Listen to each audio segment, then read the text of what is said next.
what I would like to do is I would like to share my screen and I would like to begin the presentation. So you don't have to give me those refresh it, please.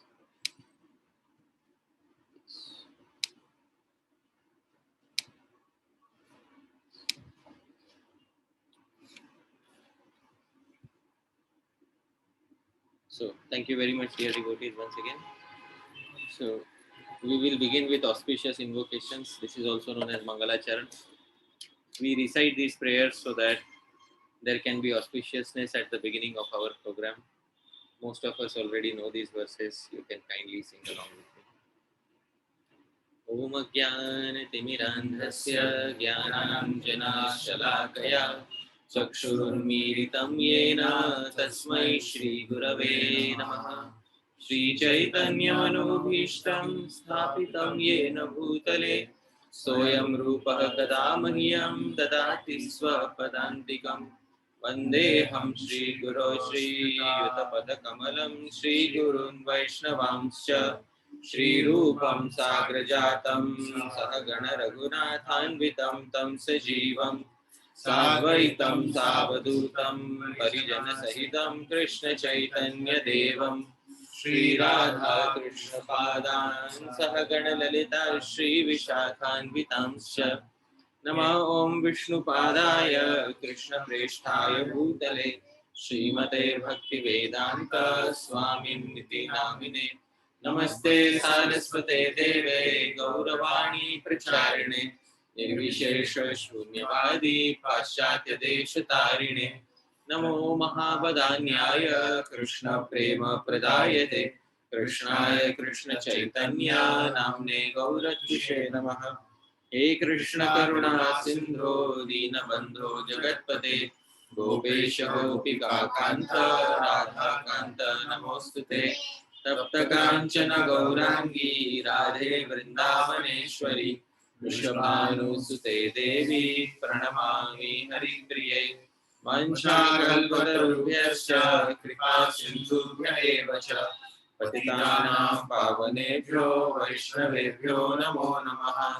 जय श्री कृष्ण चैतन्य प्रभु नित्यानंद श्री अद्वैत गदाधर श्रीवासादि गौर भक्त वृंद हरे कृष्णा कृष्णा कृष्णा हरे हरे हरे राम राम राम हरे हरे। प्रभुपाद की जय, अनंत कोटि वैष्णव वृंद की जय, गौर प्रेमानंदे। So thank you very much, dear devotees, once again. So now the most auspicious month of Kartik is approaching shortly, and in all the months, especially this month of Kartik is very dear to all the Vaishnavas. So why is this month known as Kartik? Because it is associated with the Kritika nakshatra. Kritika. Please check if you are audible to everyone. Yes. Hare Krishna. Yeah, I think I am audible. It's the mic. So this month is associated with the Kritika constellation. So this therefore it is known as Kartika. And another name of Srimati Radharani, one name of Srimati Radharani is Kartika or Kartiki. So therefore the month which is associated with her also becomes known as Kartik Vrat, Kartik Mas. Another name of Kartik Mas is also Urja Mas. So another name of Kartik is Urja Mas. Why do we call it Urja Mas? Because the Vaishnavas, they feel more urja to do their bhajan in Kartik Mas. Obviously, every Vaishnav takes some vow in Chaturmas. So I hope all of us might have taken some vow in Chaturmas. See, there are 4 months of Chaturmas every year, and in these 4 months, Vaishnavs take some Niyam Seva. In Vrindavan, traditionally, there is something known as Niyam Seva. Niyam Seva means at least 4 months of the year, I will try to increase my dedication and my bhajan towards Krishna. So, although we are staying in Mumbai, most of us, and it may be difficult in our daily schedules to do something extra, but at least we can do one thing, that we can say that in these 4 months I will chant one extra round. At least little bit we should do. So if somebody is chanting 6 rounds, then they can take a vow that I will chant 7 rounds for these 4 months. Or if it is not possible for 4 months, at least for Kartik, one should do some Urja Vrat, or one should do something extra for Krishna. English means. हाँ, so English ना? English. Hindi English means अच्छा ठीक. तो primarily Hindi. Yeah, most of them are English, but some. अच्छा अच्छा okay, ठीक है. तो कार्तिक मास में भगवान के प्रसन्नता के लिए कुछ अधिक व्रत लेने की आवश्यकता है, क्योंकि ये मास, ये जो महीना है, ये सभी वैष्णवों को अत्यधिक प्रिय है. अच्छा, ऐसा कहते हैं रिसेंट की इस महीने में there was this pastime of Damodar Lila, ये इसी महीने में हुई थी, और दीपावली के दिन ये घटना घटी. तो Deepavali, the day of Diwali, this particular past time took place. अभी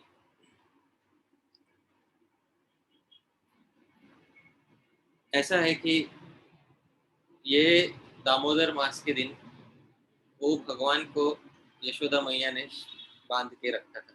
तो उखल से बांध दिया था. उखल जिसको इंग्लिश में हम कहते हैं मॉर्टर, और जिसमें बहुत कुछ पीसा जाता है, मसाला पीसा जाता है, या फिर जिसमें दही जो है बनाया जाता है, तो उसको कहते हैं उखल. तो इसी मास में, दामोदर मास में, दामोदर लीला हुआ था. दामोदर का क्या अर्थ होता है? दाम उदरे यस्य. दाम कहते हैं हिंदी में, दाम मतलब पैसा, पर वो दाम नहीं है यहाँ पे. तो दाम का मतलब होता है, रस्सी को दाम कहते हैं, संस्कृत में शब्द है दाम. तो दाम मतलब रस्सी, उदरे पेट पर है जिसके, तो दाम उदर, दाम और उदर मिलके क्या हो जाता है? दामोदर. ऐसे बात. तो ये याद रखना है. तो दामोदर का अर्थ ये है कि दाम उदरे यस्य, रस्सी है जिसके पेट पर, उसको कहते हैं दामोदर. अब बात यह है कि भगवान की लीला ऐसी है कि भगवान को कभी कोई भी बंधन में नहीं डाल सकते. किसी भी समय भगवान को जो है बंधन में नहीं डाला जा सकता है. फिर भी इस महीने में ये विशेष लीला हुई कि भगवान को यशोदा मैया ने बंधन में डालने का प्रयास किया, और उस प्रयास में अतिशय सफल भी वे रहे. अच्छा, भगवान को साधारण बंधन में नहीं डाला जा सकता, ये बात है. अगर हम एक साधारण रस्सी लेंगे, तो उस साधारण रस्सी से क्या हम संसार की किसी भी भौतिक वस्तु को तो बांध सकते हैं. क्यों बांध सकते हैं? क्योंकि रस्सी से बांधना बहुत आसान होता है. देखिए, कोई रस्सी हो, रस्सी से कुछ बांधना चाहेंगे तो बहुत आसान है. तो रस्सी को उसके आजू बाजू लपेट दो, तो जो वस्तु रस्सी के आजू बाजू लिपट जाती है, वो वस्तु माया उसका बंधन हो जाता है, ऐसा कहते हैं. पर भगवान की स्थिति ऐसी है कि भगवान रस्सी के चारों तरफ है. समझे? तो रस्सी कहाँ से भगवान को लपेटेगी? तो उन्होंने वास्तव में रस्सी को चारों ओर से लपेट रखा है. तो रस्सी उनको कहाँ से चारों ओर से लपेटेगी? इसी बात को श्रीमद् भागवत में कहा, न चांतर न बहिर्यस्य. अरे जिनका बाहर नहीं, जिसका अंदर नहीं, न पूर्वम न पिछापरम, कोई न लेफ्ट नहीं, राइट नहीं, नॉर्थ नहीं, साउथ नहीं, वो काय का उसका रस्सी से कहाँ बांधोगे? है कि नहीं? रस्सी से बांधने के लिए किसी को एक आकार होना चाहिए, वो भी आकार इस भौतिक संसार का होना चाहिए, फिर जाके उसको किसी रस्सी से लपेट सकते. इसलिए दामोदर महीने में वो रस्सी को भी प्रणाम है भाई. हाँ, नमस्तेस्तु दामने, ऐसा कहा भाई. वो रस्सी को भी प्रणाम है जिस रस्सी ने भगवान को बांधने का बहुत बड़ा कार्य कर लिया. तो ऐसा कहा जाता है. तो इस महीने में ये घटना कैसे घटी, ये भी जानना हमारे लिए बहुत आवश्यक है. आध्यात्मिक, सभी रस्सी सभी रस्सी भी आध्यात्मिक ही है. वो आध्यात्मिक रस्सी ने कैसे, नहीं तो जड़ होते, जड़ वस्तु को क्यों प्रणाम करेंगे?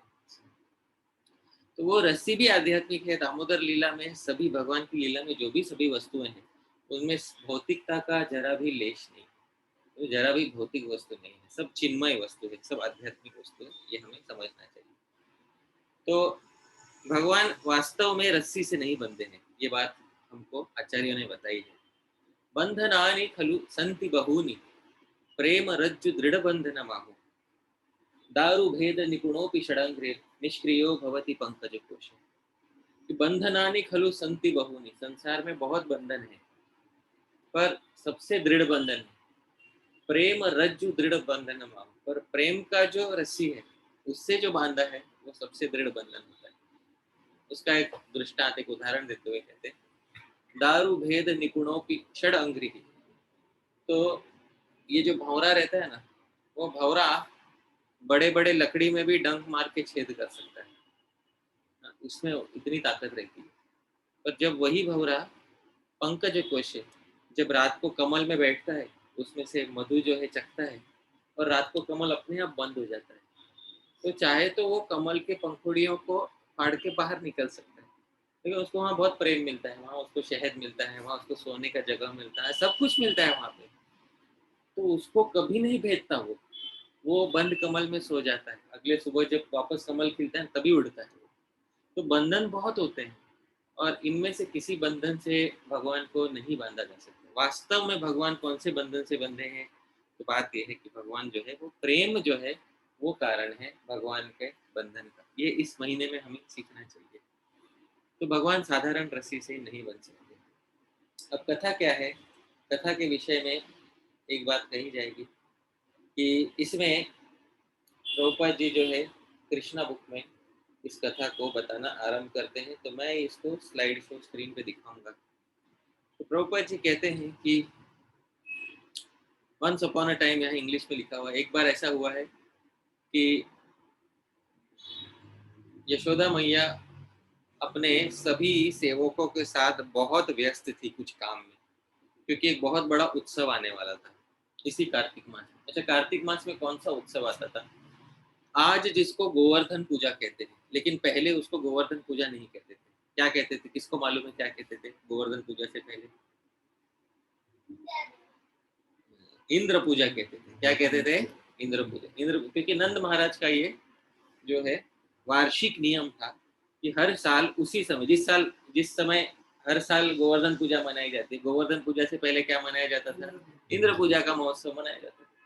तो नंद महाराज हर साल इंद्र पूजा का महोत्सव मनाते थे, और उस समय पूरे घर में बहुत अस्त व्यस्त, सभी लोग जो है बहुत व्यस्त रहते थे। तो यदि आप में से कोई गांव गया है, गांव में बहुत सारे लोग जहाँ घर पे रहते हैं, और कभी कोई बहुत बड़ा त्योहार आ जाता है, तो आपने देखा होगा बहुत अस्त व्यस्त होते हैं लोग। तो वैसे ही सब अस्त व्यस्त चल रहे थे, सभी सेवक सेविकाएं जो है अपने अपने कामों में व्यस्त थी। किंतु यशोदा मैया उस दिन विशेष रूप से सब काम छोड़कर उस दिन जो है दही मथने का काम कर रही थी। तो क्यों दही मथने का काम कर रही थी? क्योंकि बात यह है कि यशोदा मैया जो है उस दिन चाहती थी विशेष रूप से कि भगवान के लिए, यानी उनके लाडले श्री कृष्ण के लिए, उनको जो है दही जो है बनाना है। तो ये दही मथने का काम वहाँ पर चल रहा था। बाकी सभी दास दासियां जो हैं वो अपने अपने कामों में व्यस्त थे। तो इतना जो है प्रभुपाद जी आरंभ में बताते हैं। और यशोदा मैया वहाँ पे गीत गा रही थी, और गीत गाते गाते अपने जो उनके पुत्र हैं उनका नाम ले रही थी। तो कृष्ण का ही नाम लेते लेते कृष्ण की गीत गा रही थी। जैसे हम देखते हैं साधारण घरों में जब कोई बच्चा सोया रहता है, तो वो बच्चे का नाम ले लेके ही कुछ तो गीत गाया जाता है। आपने देखा होगा, जो बच्चे को लोरी सुनाते हैं या बच्चे को अच्छे से सुलाने के लिए जो गीत गाया जाता है, वो गीत में प्राय बीच में एक आधा जगह पे बच्चे का नाम डाल दिया जाता है। तो इसी तरह से यशोदा मैया भी जो है गीत गा रही थी, और उस गीत में बहुत जगह पे उनके सुपुत्र श्री कृष्ण का नाम था। अब जब वो ऐसे कर रही थी तो यशोदा मैया जो है वो, उस समय वर्णन आता है कि यशोदा मैया उस समय बहुत सुंदर दिखाई दे, क्योंकि उनके जो सर पे जो उन्होंने पुष्प लगा रखे थे, पुष्प धीरे धीरे धीरे धीरे छूट के नीचे गिरने लगे थे इस तरह से। अच्छा, उस समय कृष्ण क्या कर रहे थे यदि पूछा जाए? कृष्ण उस समय जहाँ यशोदा मैया बाहर आंगन में वो दही मथने का काम कर रही थी, तो उधर ही अंदर जो है श्री कृष्ण जो है वहाँ सो रहे थे। सो रहे थे, और सोते सोते भगवान श्री कृष्ण को यशोदा मैया के जो चूड़ी खनकने का आवाज आया, और ये गीत गाने का आवाज आया। तो जैसे ही उनको आवाज आया, तो पहले भगवान श्री कृष्ण बाहर आ गए, और बाहर आते आते, फिर बाहर आने के बाद भगवान श्री कृष्ण ने यशोदा मैया को सबसे पहले एक चीज बोला। क्या बोला? कि मुझे बहुत भूख लगी है। सीधा डिमांड किया, मुझे बहुत भूख लगी है, मुझे जल्दी कुछ पीने को दो। तो उस समय जो यशोदा मैया ने बाकी सब काम छोड़कर श्री कृष्ण को उस समय दूध पिलाना आरंभ किया। अब कृष्ण भी बहुत ही, उनका भी स्वभाव ऐसा है ना कि वो शांति से आके नहीं बोला उन्होंने। जो यशोदा मैया दधी मथ रही थी, वो दधी मथने का जो एक बड़ा बीच में उसको मथने वाला रॉड कहते उसको, उसमें आके सीधा हाथ देकर रोक दिया उसको। अभी ये बहुत घातक हो सकता है छोटे बच्चे के लिए। हाँ, ऐसे ही चलने वाले जो मथानी है, मथानी में हाथ दे देना, ऐसा नहीं करना चाहिए। पर भगवान श्री कृष्ण क्या इकलौता है ना घर में, इकलौता लड़का क्या रहता है, हाँ, वो लाडला रहता है, तो वो क्यों सुनेगी किसी की। तो सीधा आके हाथ से जो है वो मथने का जो डंडा है वो रोक दिया, और वो यशोदा मैया को कहने लगी हमको दूध पिलाओ करके। तो यशोदा मैया दूध पिलाने लगे। उस समय श्री रूप गोस्वामी जो है, भगवान श्री कृष्ण जब दूध पी रहे हैं तो उसका बहुत अच्छा श्लोक में वर्णन करते हैं। यह श्लोक जो है मैं बोलूंगा, पद्यावली में बहुत अच्छा श्लोक है।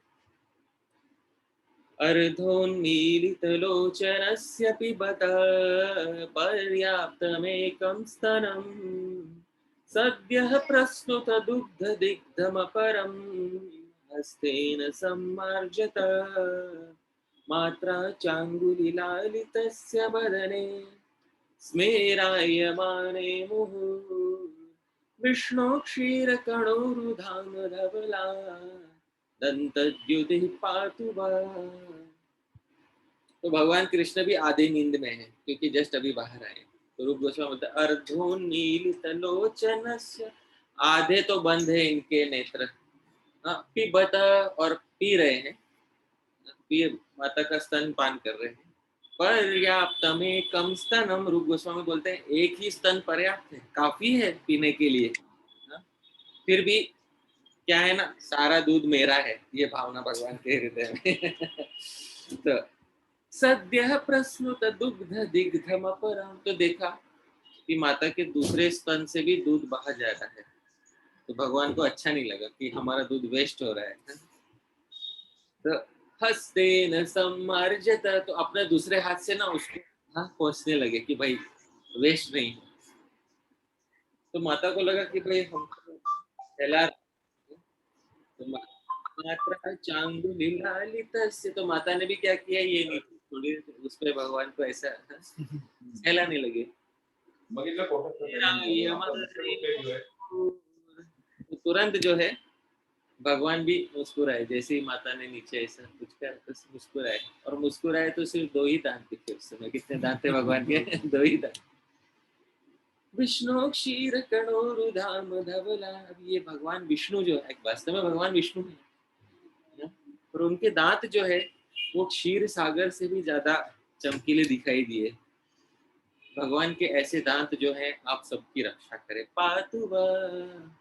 कभी कभी कवि बोलते हैं भगवान के दांत आपकी रक्षा करे, भगवान के हाथ आपकी रक्षा करे, भगवान के पैर। तो भाई कैसे रक्षा कर, दो दांत कैसे भगवान की रक्षा कर सकते हैं हमारी? तो ये रक्षा ऐसे करते हैं कि मृत्यु के समय यदि हमें ये स्मरण आ जाए, है कि नहीं, भगवान के ये दो दांत यदि मृत्यु के समय हमें स्मरण आ जाए तो संसार के महाभय से हमारी रक्षा हो जाएगी। तो जब भी ऐसा कभी बोलते हैं कि भगवान के दांत हमारी रक्षा करे, भगवान के हाथ हमारी रक्षा करे, तो वो कैसे रक्षा करे? तो वो मृत्यु के समय हमें हमारे स्मरण में आ जाए। तो जब हमें स्मरण में आ जाएंगे तो फिर तो बहुत ही अच्छा होगा। तो ये इस श्लोक का तात्पर्य, ये हमारे मन में ऐसा चित्र जो है हमें रखना चाहिए। तो इस तरह से रूप गोस्वामी जी बताते हैं कि भगवान किस तरह से जो है दूध पी रहे थे। अच्छा, अब बात यह है कि भगवान ने आके अपने हाथ से मथने का दंड जो है रोक दिया था। तो इस पे बहुत सारे आचार्यों ने अनेक अनेक टीकाएं लिखी हैं। उसमें एक नासिक में आचार्य हुए हैं जिनका नाम है श्री हरि सूरी। तो श्री हरि सूरी जी इस विषय में बहुत, भगवान ने जो भी कार्य किया उनका एक ही कार्य था, भगवान ने ये कार्य क्यों किया ऐसा। आज भी दामोदर लीला में एक प्रचलित है कि जब दूध उबलने लगा, तो दूध क्यों उबलने लगा? क्योंकि दूध सोच रहा था कि यशोदा मैया का दूध यदि भगवान पिएंगे तो मेरा जीवन व्यर्थ है, इसलिए। तो ये बहुत बार इस्कॉन में ये बताया जाता है। तो ये नहीं बताया जाता कि ये किसने लिखा था, कौन से आचार्य का ये लिखा हुआ है। तो जब मुझे एक बार किसी ने पूछा तब मैंने देखा था, तो मुझे पता चला कि वास्तव में हरी सूरी जी का लिखा हुआ है। तो इसे दूध का नहीं, उन्होंने सभी घटनाओं पे ये क्यों हुआ और ये क्या कारण है हुआ, उस पर उन्होंने लिखा है। तो जब भगवान ने आके मथने का डंडा रोक दिया, तो उस समय उन्होंने क्यों रोका, यह कहते हुए श्री हरि सूरी जी कहते हैं, मयि प्रीतेन कर्मण्युज्झितेऽपि कृतान्तजा यतो दण्डधरोऽस्म्यस्मिन् अहमेवेत्यबोधयत्।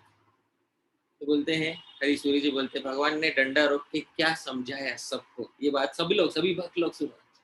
मयि प्रीते, अगर मुझ में प्रीति हो, क्या हो, मुझ में प्रीति हो, न भीहि, तो डरना मत, कि कर्मणि, जो कर्म का मथना चलता रहता है ना, संसार का चक्र चलता रहता है, यदि मुझ में प्रीति हो तो डरना मत कि मैं आके स्वयं तुम्हारे संसार के कर्मों का जो चक्र है जो घूम रहा है उसको आके मैं रोक दूं अपने हाथ से, तो डरना मत, जरा भी मत डरना।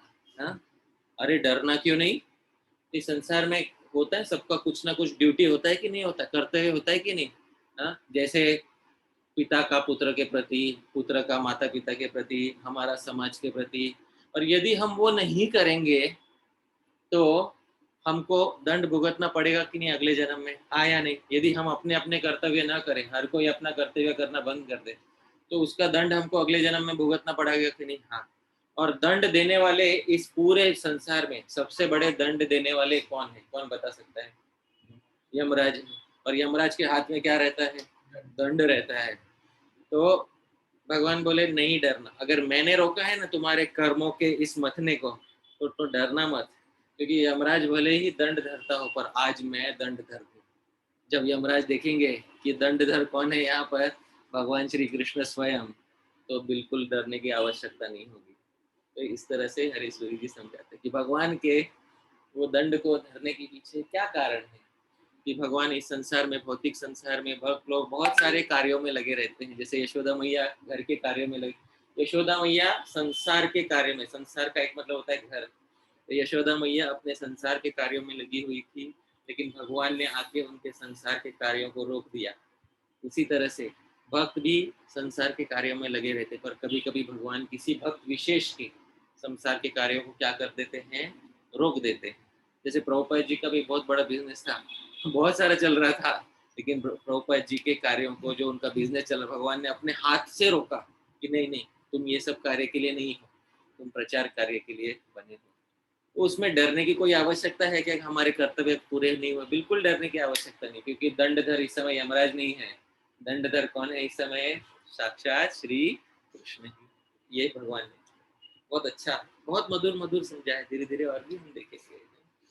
तो अचानक से क्या हुआ, देखो कोई भी कहानी सीधे सीधे चलती है तो मजा नहीं आता, बीच में थोड़ा ट्विस्ट होना चाहिए। हाँ? ऐसा अगर सुखदेव गोस्वामी बोलते कि भगवान दूध पिए, भगवान खुश हो गए, फिर सब कुछ अच्छा रहा, everyone lived happily ever after, ऐसा अगर चलता तो कथा में कोई आनंद नहीं आता है कि नहीं, तो फिर चैप्टर बहुत जल्दी खत्म हो जाता है।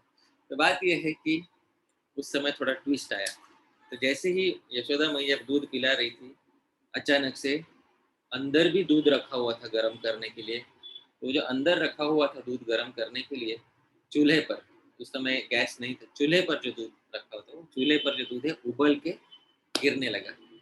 तो जब उफन के गिरने लगा, वो अग्नि में ही गिरने लगा दूध। आप जानते जब दूध अग्नि में गिरता है तो कैसी आवाज आती है, तो वो सब वैसी आवाज आने लगी। तो यशोदा मैया का ध्यान आकर्षित हो गया। जब ध्यान वहां पर चला गया, तब यशोदा मैया ने तुरंत भगवान को साइड में रख दिया, साइड में रख दिया और वहां वो देखने चली गई। अब यहाँ पे आचार्यगण प्रश्न, जीव गोस्वामी जी प्रश्न पूछते हैं यहाँ पे गोपाल चंद्र में कि भाई भगवान से ज्यादा प्रिय दूध हो सकता है क्या किसी को, ये बात भगवान से ज्यादा यशोदा मैया को क्या उचित लगता है कि भगवान से अधिक प्रिय दूध हो, आपको उचित लगता है भाई ऐसे प्रभु, नहीं लगता, फिर ऐसा क्यों किया, कोई कारण बताने के, आप कोई सोच सकता है कि क्या कारण है कि भगवान को छोड़ के यशोदा मैया दूध बचाने के लिए चली, क्या कारण है। नहीं, वो उनके लिए बुरा ना हो जाए, कृष्ण के प्रति हाँ थी और उनके लिए अशुभ ना हो जाए करके। तो रविराज प्रभु कह रहे कि वास्तव में आपने जो कहा ठीक ही कहा, सारी वस्तुएं वास्तव में भगवान के संबंधी ही तो है। जो दूध भी है वो किसके लिए, किसकी प्रीति के लिए है, वहां पे कृष्ण के प्रीति के लिए। तो जीव गोस्वामी जी कहते हैं कि जो भी वस्तुएं भगवान श्री कृष्ण की प्रीति के लिए होती है उनमें हमारी प्रीति अधिक होनी चाहिए। जैसे भगवान श्री कृष्ण से अधिक प्रीति कृष्ण के भक्तों में होनी चाहिए, ये साधारण नियम है। क्यों? क्योंकि श्री कृष्ण के भक्त श्री कृष्ण की प्रीति के लिए होते हैं। तो कृष्ण से अधिक प्रीति कृष्ण संबंधी वस्तुओं से होनी चाहिए, हरि संबंधी वस्तुओं से होनी चाहिए। ये सिद्धांत यशोदा मैया ने अपने जीवन में दिखाया, चरितार्थ किया इसको। तो जो स्क्रीन देख रहे हैं सब देख सकते हैं कि सबसे पहले जो है दूध जल के उफन पड़ा। जो लोग देखना चाहते हैं देखिए, ये सबसे पहले मृत्यु हुई किसी की दामोदर लीला में। देखिए बहुत से लोगों की मृत्यु होने वाली है दामोदर लीला में। तो 2 वृक्षों की भी मृत्यु होने वाली है, उनको उनका शरीर छोड़ना पड़ेगा। पर 2 वृक्षों की मृत्यु हो गए उससे पहले एक व्यक्ति की मृत्यु हो चुकी है, वो है दूध की मृत्यु पहले हुई है। और दूध की मृत्यु किसी और के हाथों नहीं हुई है। हरीसूरी जी कहते हैं दूध ने आत्मघात किया है, यहाँ पर दूध ने आत्महत्या करने का प्रयास किया है यहाँ पर। तो क्या कारण है कि दूध ने आत्महत्या करने का प्रयास किया, क्यों ऐसा हुआ? तो श्री हरीसूरी जी बोलते हैं कि दूध ने जो है आत्महत्या कर ली। ये वही पद्य है जिसको बहुत बार इस्कॉन में बोला जाता है, जिसका अनुवाद बहुत बार बोला गया है, पर मूल रूप से पद्य क्या था ये आज यहाँ पर है। यन्नाम स्मृतिरप्यलं विधुरुते संतापमस्य प्रभोरग्रे तापमुपैमि तद्धिगिति मां मत्वाग्नियाने पय उद्युक्तं भवतीत्यवेक्ष हरिणा सर्वेश्वरेणैव तत् सत्यानंद यशोदयेक्षितमिहाकारीति मन्यामहे। तो हरीसूरी जी बोलते दूध सोच रहा था। सोचिए दूध सोच रहा था। कोई हरीसूरी जी को पूछेगा ये क्या बात कर रहे हैं आप, हाँ? दूध सोच रहा था, हाँ? दूध सोचता है क्या कभी? कभी दूध सोचता है? तो हरीसूरी जी का बहुत दृढ़ मानना यह है कि भगवान की लीला में सभी वस्तुएं जो हैं चिन्मय है। क्या है? सभी वस्तुएं चिन्मय है, कोई भी वस्तु जड़ नहीं है। तो जब सभी वस्तुएं चिन्मय है तो दूध भी क्या है? दूध भी चिन्मय है। और दूध भी क्या कर सकता है? सोच सकता है। तो हरीसूरी जी बोलते दूध सोच रहा था। क्या सोच रहा था? यन्नाम स्मृतिरप्यलं विधुनुते। अरे जिनके नाम का स्मरण भी सभी तापों को अच्छे से दूर भगाता है कि नहीं? इनके नाम के स्मरण भी क्या कर, सभी तापों को अच्छे से क्या कर देता है? दूर भगा देता है। अग्रे ताप मुपैम। अब विडंबना तो देखो, वो व्यक्ति साक्षात मेरे सामने है फिर भी मैं तापित हो रहा हूँ, मैं जल रहा हूँ। तद्धिगिति मां, धिक्कार है मेरे जीवन पर। मत्वाग्नियाने पय, ये मान के आज अभी मैं जीवन अपना त्याग कर देता हूँ, ये सोच के वो अग्नि में कूदने के लिए, हाँ, वो उसको इच्छा हो गई। उद्युक्तम भवति इत्यवेक्ष हरिणा। फिर हरि ने भी देखा, श्री कृष्ण ने देखा कि अरे मेरा भक्त जो है आत्महत्या करने जा रहा है। सर्वेश्वरेणैव तत्। अब जो भगवान सबके है ना, सर्वेश्वर है, सबके भगवान है, दूध के भी भगवान है, इसलिए सत्यानंद यशोदयेक्षु, इसलिए भगवान ने यशोदा के द्वारा वो दूध को बचाने का प्रयास करवाया।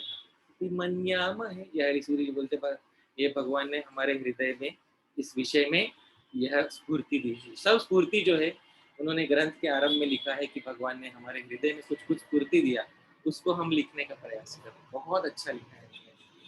तो ये उसका अर्थ था। फिर आगे हरीसूरी जी यहीं पे नहीं रुकते। ये कारण तो हमने बहुत सुना होगा, पर उसका दूसरा कारण भी बताते हैं हरीसूरी जी की दूध क्यों जो है उफन के गिरने लगा। तो उसका कारण बताते हैं। स्तन्यपरं वीक्ष्य हरिं चुल्लिस्थपयोग्निमाविशद्युक्तं समजातीयोत्कर्षः प्रायः सर्वस्य दुस्सहो भवति। तो बोलते हैं स्तन्य परम वीक्ष्य हरिं, हरि स्तन का दूध पी रहे हैं, यह देखकर चुल्लिस्थ, जो चूल्हे पे दूध रखा है, पयो अग्निमाविशद, वो अग्नि में कूद पड़ा।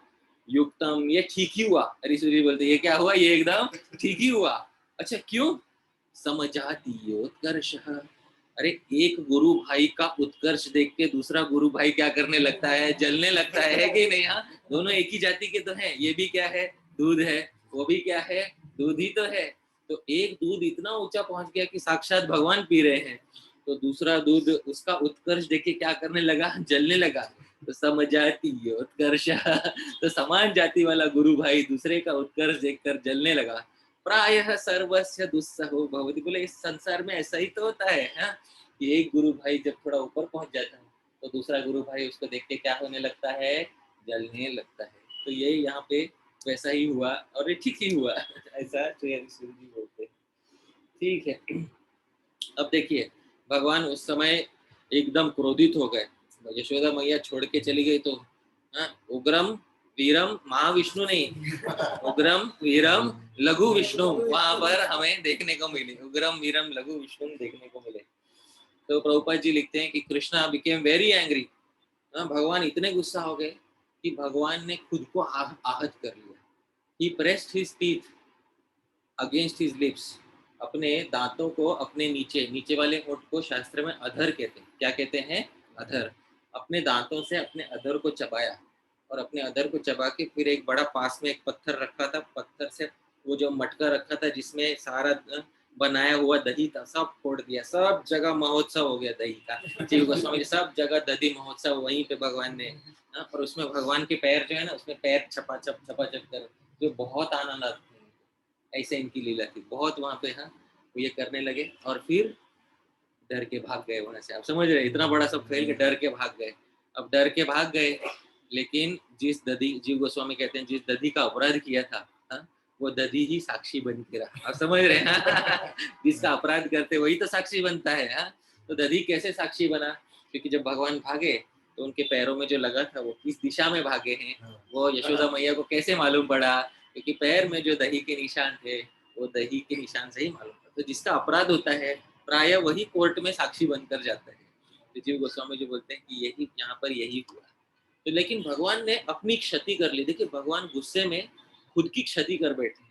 ये पहली बार हुआ होगा कि कभी भगवान को इतना क्रोध आया कि भगवान खुद के अधर को अपने दांतों से चबाने लगे। तो दो ही दांत है, पहली बात तो वो दो दांतों से ही खुद के अधर को चबाने लगे।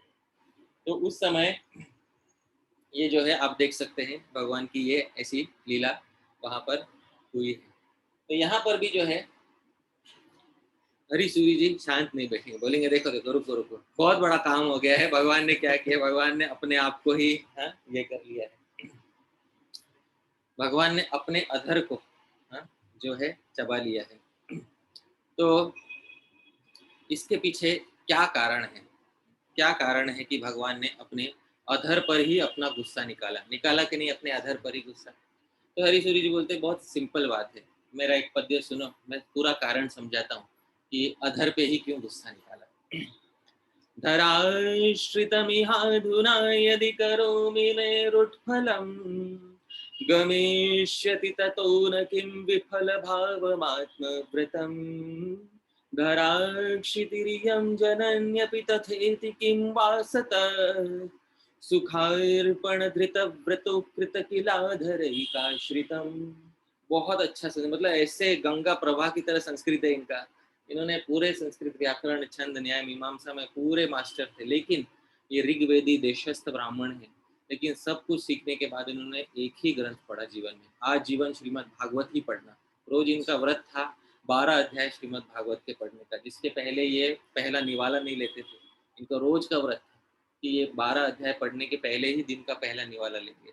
तो ऐसे इनको इस तरह से साधन करने पर भगवान श्री कृष्ण का एक दर्शन हुआ था। ऐसा इन्होंने लिखा है अपने ग्रंथ में, मुझे एक दर्शन हुआ और भगवान ने उनको एक ही आदेश दिया कि मैं तुम्हारे हृदय में सब कारण बताऊंगा क्या क्या है, तुम बस दशम स्कंद पर टीका लिखना।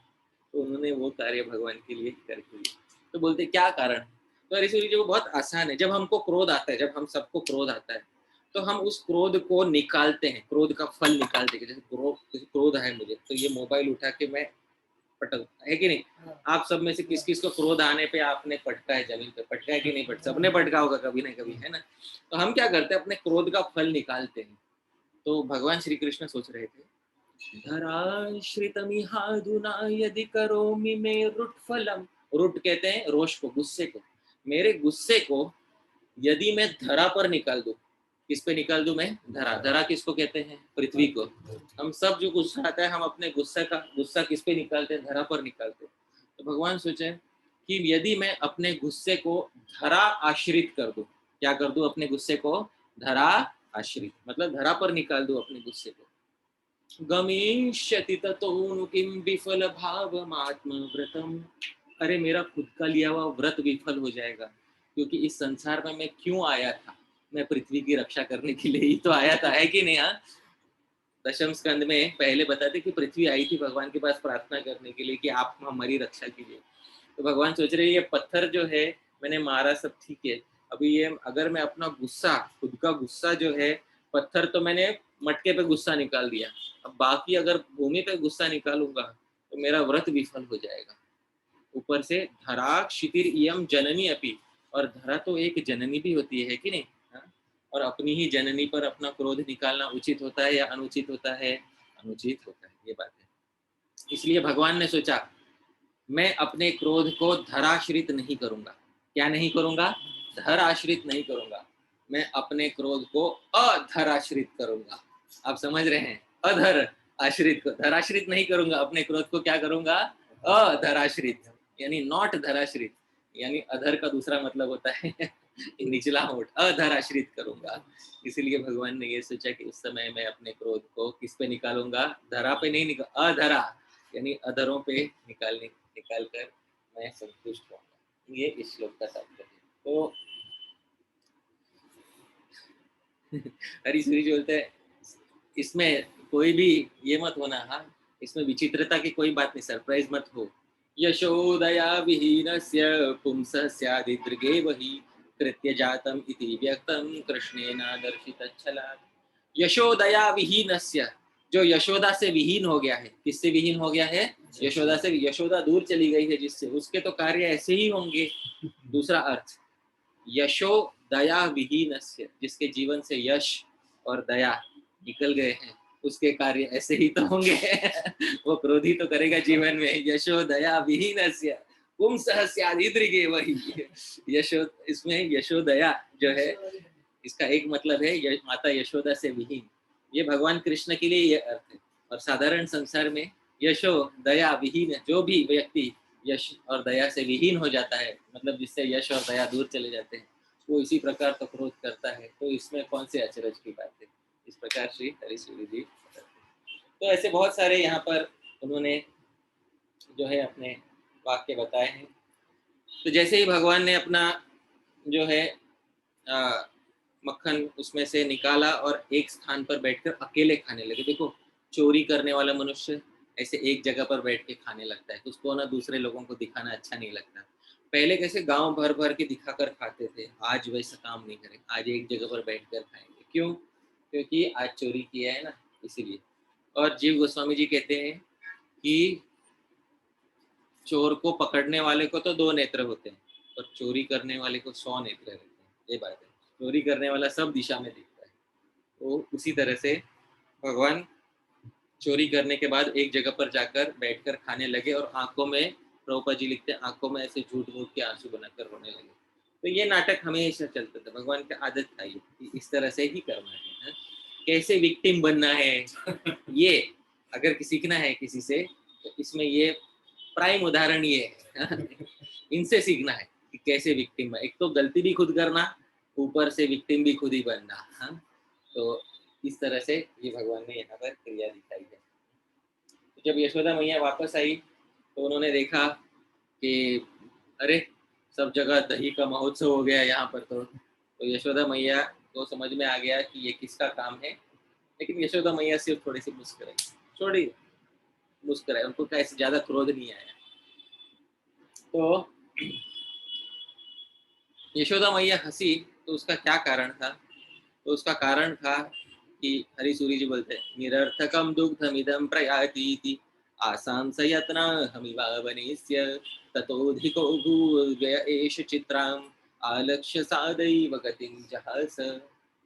तो यशोदा मैया सोच रही थी, निरर्थकम दुग्धम इदम प्रयाति, अरे मैं सोच रही थी कि ये दूध फालतू में बहा जा रहा है, वो दूध को बचाने के लिए मैं गई, उसके लिए मैंने यत्न किया, और वो बचाते बचाते हुआ क्या, उससे कई 100 गुना ज्यादा दूध यहाँ वेस्ट हो गया। आप समझ रहे हैं? जितना बचाने के लिए गए थे उससे ज्यादा क्या हो गया, हमारा नुकसान हो गया। तो ये हरीश्वरी जी बोलते हैं एक कारण ये था यशोदा मैया क्यों वहां पर मुस्कुराने लगी। तो एक एक चीज क्यों मुस्कुराई, क्यों भगवान ने ये क्यों किया, वो एक एक चीज के पीछे कारण ढूंढने का प्रयास किया। अच्छा, इसको कहते हैं, एक न्याय है संस्कृत में, उस न्याय को हरीश्वरी जी ने यहाँ पे बताया है। इस न्याय को कहते हैं वधु माश मापन न्याय। क्या होता है, जब ध्यान से सुनिए, वधु माश मापन न्याय। तो एक कहानी है, छोटी कहानी है। एक समय उज्जैन में एक ब्राह्मण रहता था।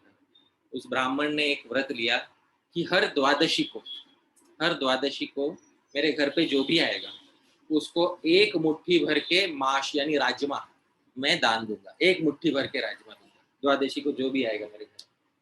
तो ठीक है भाई, तो पहली द्वादशी को दिया तो खबर फैल गई कि भैया ये ब्राह्मण जो है हर द्वादशी को जो भी आता है घर पे एक मुट्ठी राजमा देता है। तो अगले द्वादशी को बहुत सारे जो है ब्राह्मण जो है वो ब्राह्मण के घर पे आए मांगने के लिए। अगले द्वादशी पर बहुत सारे ब्राह्मण आए, एकदम बहुत सारा तांता लग गया बाहर, घर के बाहर। तो जब तांता लग गया इस तरह से घर के बाहर, तो फिर हुआ क्या कि ब्राह्मण भी सोच विचार में पड़ गया। सोच विचार में क्या पड़ गया कि भैया अभी ऐसे ही चलता रहा तो अगले द्वादशी तक फिर मुझे कुछ भी देने के लिए नहीं बचेगा। तो इस तरह से वह ब्राह्मण सोचने लगा। तो जब ऐसा हुआ तो उस ब्राह्मण ने एक तरकीब सोची। क्या तरकीब सोची कि अगली बार मेरे घर में जो वधु है, पुत्र वधु है, उसके हाथ से मैं, उसका मुट्ठी छोटा है ना, तो उसके हाथ से मैं करवाऊंगा। तो उसके हाथ से करवाऊंगा तो फिर मेरा कम राजमा खर्च होगा। तो अगले द्वादशी को उसने अपनी वधु को वहां पर नियुक्त कर दिया। तो उसकी वधु, स्वाभाविक रूप से उसकी वधु जो थी वो एकदम अभी अभी नव वधु थी उसके घर में। तो वो जवान थी, अच्छी दिखती थी, वो इतनी सुंदर थी कि उसको देख के सब लोग बोले अरे वाह बहुत सुंदर स्त्री जो है आज राजमा देने के लिए। तो उस दिन इतना बड़ा तांता लगा कि उससे पहले नहीं, वो सोच रहा था कि मैं अपने हाथ से दे रहा हूँ, मेरा मुट्ठी बड़ी है इसलिए अगले द्वादशी को मैं अपनी वधु के हाथ से दिलवाऊंगा, उसकी मुट्ठी छोटी है तो कम जाएगा राजमा। लेकिन वो वधु इतनी सुंदर थी कि वो सुंदर वधु को देख के गांव गांव दूर दराज के लोग, सभी लोग बड़ा और बड़ा तांता लग गया। फल ये हुआ कि जितना सोचा था बचाऊंगा उससे ज्यादा क्या हो गया, खर्च हो गया। इसको कहते हैं वधु माश मापन न्याय। तो कभी कभी व्यक्ति कुछ सोचता है कि मैं ये करूंगा और उसका परिणाम एकदम उल्टा पड़ जाता है, तो इसी को कहते हैं वधु माश मापन। यहीं पे हरीश्वरी जी ने बोला है, यशोदा मैया इसलिए हंसने लगी जितना बचाना चाहती थी उससे ज्यादा हमारा खर्च हो गया। अच्छा ये देखिए, भगवान सभी बड़े बड़े बंदरों को जमा करके उनको यहाँ देखिए उसी उखल को उल्टा करके उखल पर बैठे हुए हैं और यही भगवान सभी बंदरों को खिला रहे हैं।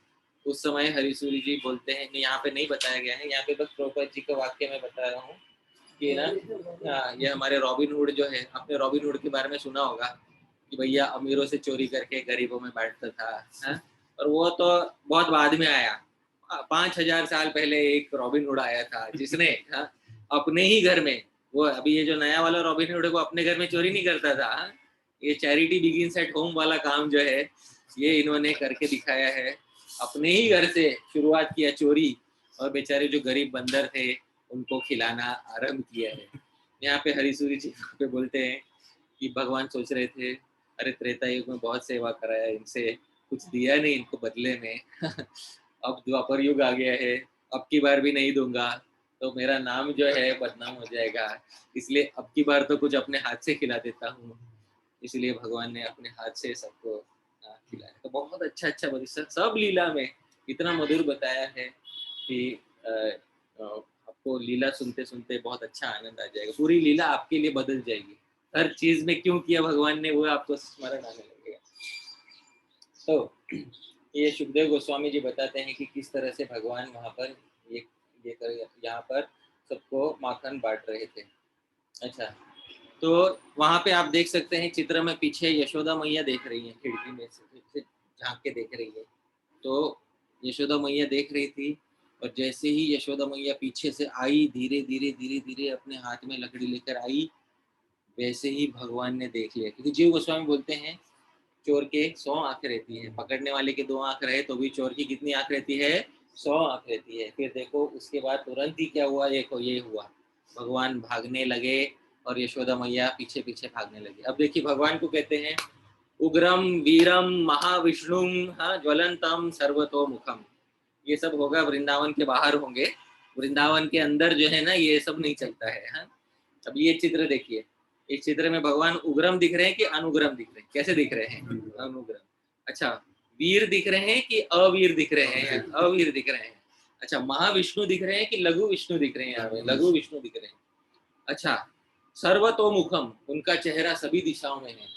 अगर चेहरा सभी दिशाओं में है, चित्र में देखकर बताइए माता यशोदा की तरफ चेहरा कर सकते हैं क्या इस समय? नहीं कर सकते। आप समझ रहे? तो भगवान के ओग्रम वीरम महाविष्णु को यशोदा मैया की लकड़ी ने बराबर उल्टा कर दिया है। अनुग्रम, अवीरम, लघु विष्णु। वास्तव में वो नरसिम्हा तापनी उपनिषद जिसमें ये आया है उग्रम वीरम महा, उसी में आया है उग्रम अनुग्रम, वीरम अवीरम, माँ महानतम अमहानतम, विष्णुम अविष्णुम, दोनों एक साथ बताया गया है।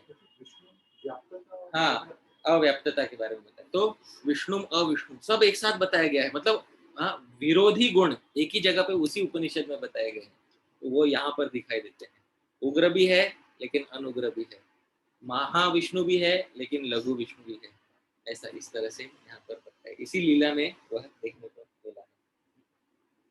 तो ये यहाँ पे प्रभुपाद जी बताते हैं कि माता यशोदा ने उनको सभी दिशाओं में भगाया। जो योगियों के पकड़ में नहीं आते हैं, हाँ, वो आज यशोदा मैया के डर से यहाँ वहाँ भाग रहे थे। फिर उस समय हरिसूरी जी एक बात बोलते, सभी लोग सुनिए, हरिसूरी जी बोलते हैं, श्लिष्यदृशं मनो यावत् तावद् ईशः पराङ्मुखः सूक्ष्मवेत्राश्रितस्यापि भवेदित्यभवत् स्फुटम्। बोलते श्लिष्यद रोष, जब तक मन में थोड़ा भी गुस्सा चिपका हुआ है, याद रखना किसके मन में गुस्सा था? यहाँ पर यशोदा मैया के मन में गुस्सा था कि नहीं भगवान? थोड़ा सा भी गुस्सा जब तक है, तावद ईशः परांगमुखः, तब तक भगवान आपकी दिशा में जरा भी नहीं देखेंगे, याद रखना।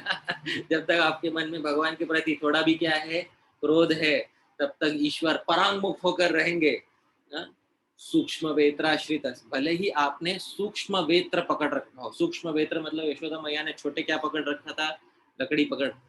वेत्र का दूसरा मतलब होता है ज्ञान, और सूक्ष्म का मतलब होता है बारीक। यद्यपि आपने बहुत बारीक ज्ञान भी अर्जित किया हो, फिर भी आपके मन में यदि भगवान के प्रति थोड़ी भी प्रतिकूलता है, तो भगवान आपकी तरफ कभी भी नहीं देखेंगे। और ये इस लीला में बहुत स्पष्ट रूप से सामने आया। तो ये वही सिद्धांत बता रहे रूप गोस्वामी जी का, आनुकूल्येन कृष्णानुशीलनम। यदि कृष्ण के पीछे पीछे चलना है तो अनुकूलता से चलना है या प्रतिकूलता से चलना है? अनुकूलता के भाव से चलना है। उसी सिद्धांत को यहाँ पर इस लीला में दिखा कर दिया। प्रश्न इसके ऊपर अनुकूल प्रतिकूल, वो विश्वनाथ चक्रवर्ती ठाकुर कहते हैं कि ये दिखता तो है प्रतिकूल, पर है फिर अनुकूल ही। अनुकूल। थोड़ा सा हाँ, मैं करता हूँ, लेकिन इस लीला के अंत में मैं करता हूँ। तो बहुत समय के बाद यशोदा मैया ने पकड़ लिया, बिहार टाइम। तो मैया यशोदा ने बहुत प्रयास कर रही है, भागे भागे भागे। जीव गोस्वामी जी बोलते हैं जब तक भगवान यशोदा मैया की तरफ नहीं देखे तब तक पकड़ में नहीं आए। और जीव गोस्वामी जी उसमें एक दृष्टांत देते हैं, जैसे छोटा बादल हो आसमान में एक दिशा में और दूसरे दिशा में बड़ा बादल हो, और हवा समान बह रही है, तो क्या बड़ा बादल कभी छोटे बादल को पकड़ सकता है क्या? उत्तर है नहीं, क्योंकि छोटा बादल बहुत तेजी से आगे उड़ जाता है और बड़ा बादल उसको नहीं पकड़ पाता है।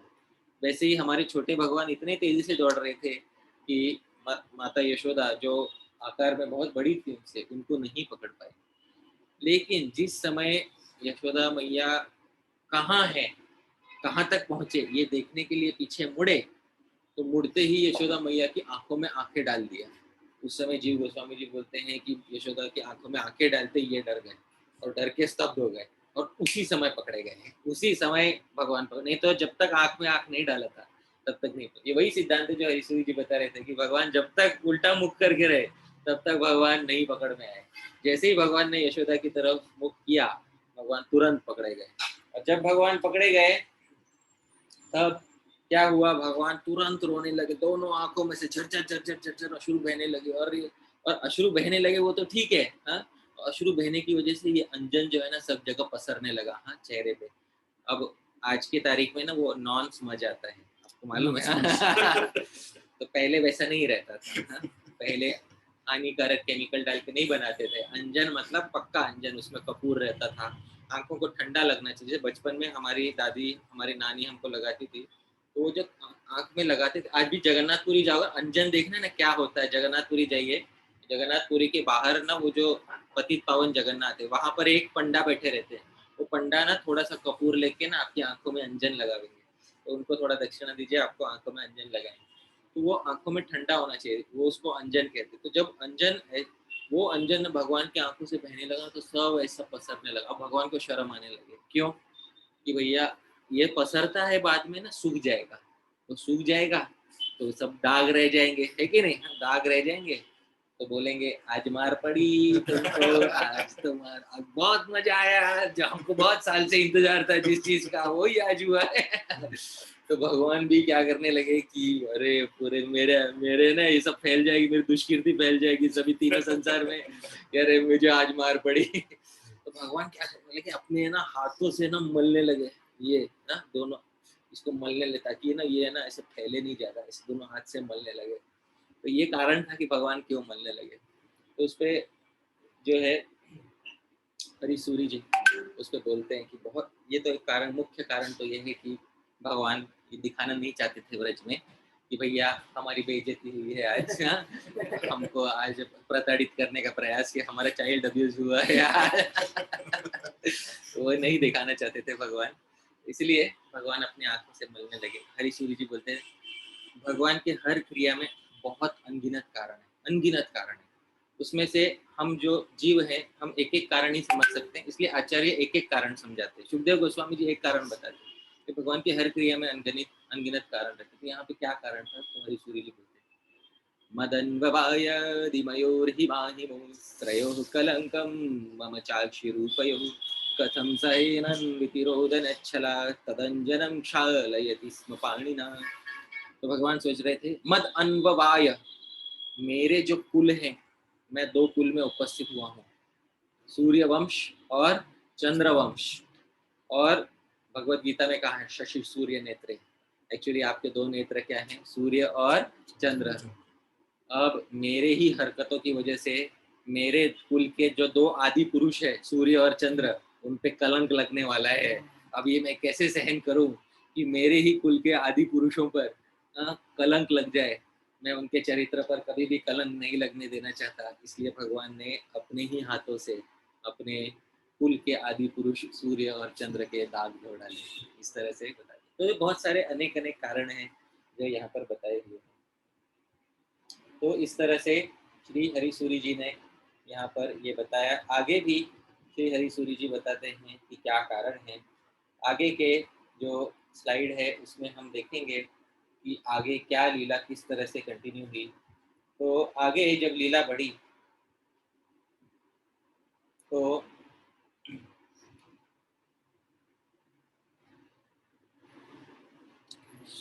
उस समय प्रभुपाद जी लिखते हैं कि जैसे ही यशोदा मैया ने देखा कि ये भाई रो रहा है, आंखों से अश्रु बह रहे हैं, पोंछ रहा है, तो मैया यशोदा ने तुरंत जो है अपनी छड़ी छोड़ दी।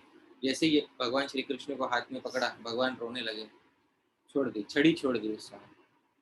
तो हरिसूरी जी बोलते हैं तावत जड़ाश्रयो युक्तो न यावत चेतनागम युक्तम श्रीशकरम धृत्वा सा जहु यष्टिकाम जड़ाम।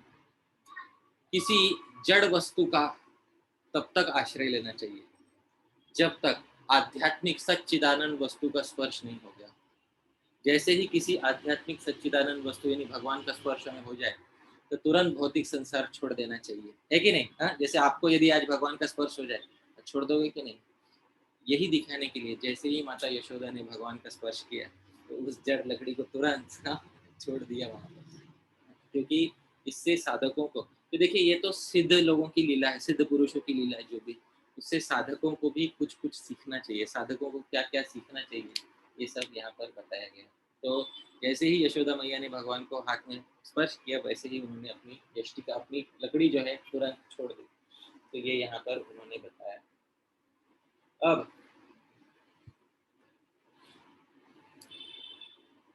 भगवान जो है यशोदा मैया के सामने डरे हुए थे। पहली बार इस संसार में अगर भगवान को किसी ने डर दिखाया है तो वो एक ही व्यक्ति ने दिखाया है। तो कहते हैं यद बिभेति स्वयं भयम, डर भी जिससे डरता है ना, ऐसा भागवत में कहा है, यद बिभे स्वयं, डर भी जिससे डर खाता है वो व्यक्ति आज डर खाकर बैठा है। और मैं तो बोलता हूँ बहुत अच्छा हुआ, है कि नहीं? मुझे मेरा ऐसा मानना है कि बहुत अच्छा हुआ। आप सब किस किस का मानना है कि बहुत अच्छा होना चाहिए? एक बार तो होना ही चाहिए था, है कि नहीं? हाँ, तो इतने साल हमको दुख में रखा, इतने जन्म हमको दुख, कितने जन्म हमने दुख सहन किया कि नहीं? हाँ? अब उस व्यक्ति को जिसने डर में डाला वो व्यक्ति हमारे लिए पूजनीय है। तो बहुत, मैं तो कहता हूँ बहुत अच्छा हुआ। तो उस समय हरिसूरी जी कहते भगवान डरे हुए क्यों थे? ये तो है क्यों यशोदा से डरे हुए, इसका एक कारण और है। तवाभिधानं षडरि प्रभंजकं भुवीति सद्भिर्यदहं प्रकीर्तितः मयि स्थिते द्वेषिणि रोषसंभवः कथं जनन्यामिति तादृशे क्षणः। तो भगवान सोच रहे थे आज मेरा जो रेप्यूटेशन है, अच्छा नाम है, आज मिट्टी में मिलने वाला है लगता है। क्यों? तो भुवीति सद्भिर, अरे संसार में जो सब साधु है ना, बड़ा बड़ा बोलते हुए फिरते, क्या बोलते फिरते कि भगवान का नाम जो है 6 शत्रुओं का नाश करता है। 6 शत्रु कौन कौन से है बता सकता है? क्या क्या है 6 शत्रु? काम, क्रोध, लोभ, मोह, मद, मात्सर्य। तवाभिधानम, तुम्हारा जो नाम है, षडअरि प्रभंजकम, 6 शत्रुओं को मारने वाला है। भुवीति सद्भिर, अरे भूमि पे सारे साधु यदहम प्रकीर्तित, ऐसे मेरी ऐसा गुणगान करते हैं। अब ये विडंबना देखो, मयि स्थिते, मैं यहाँ सामने खड़ा हूँ, द्वेषिणी रोष संभव, फिर भी मेरी माता के आंखों में रोष है। अब मेरा नाम मिट्टी में मिल जाएगा कि नहीं? हाँ, ये तो झूठ साबित हो सकता है।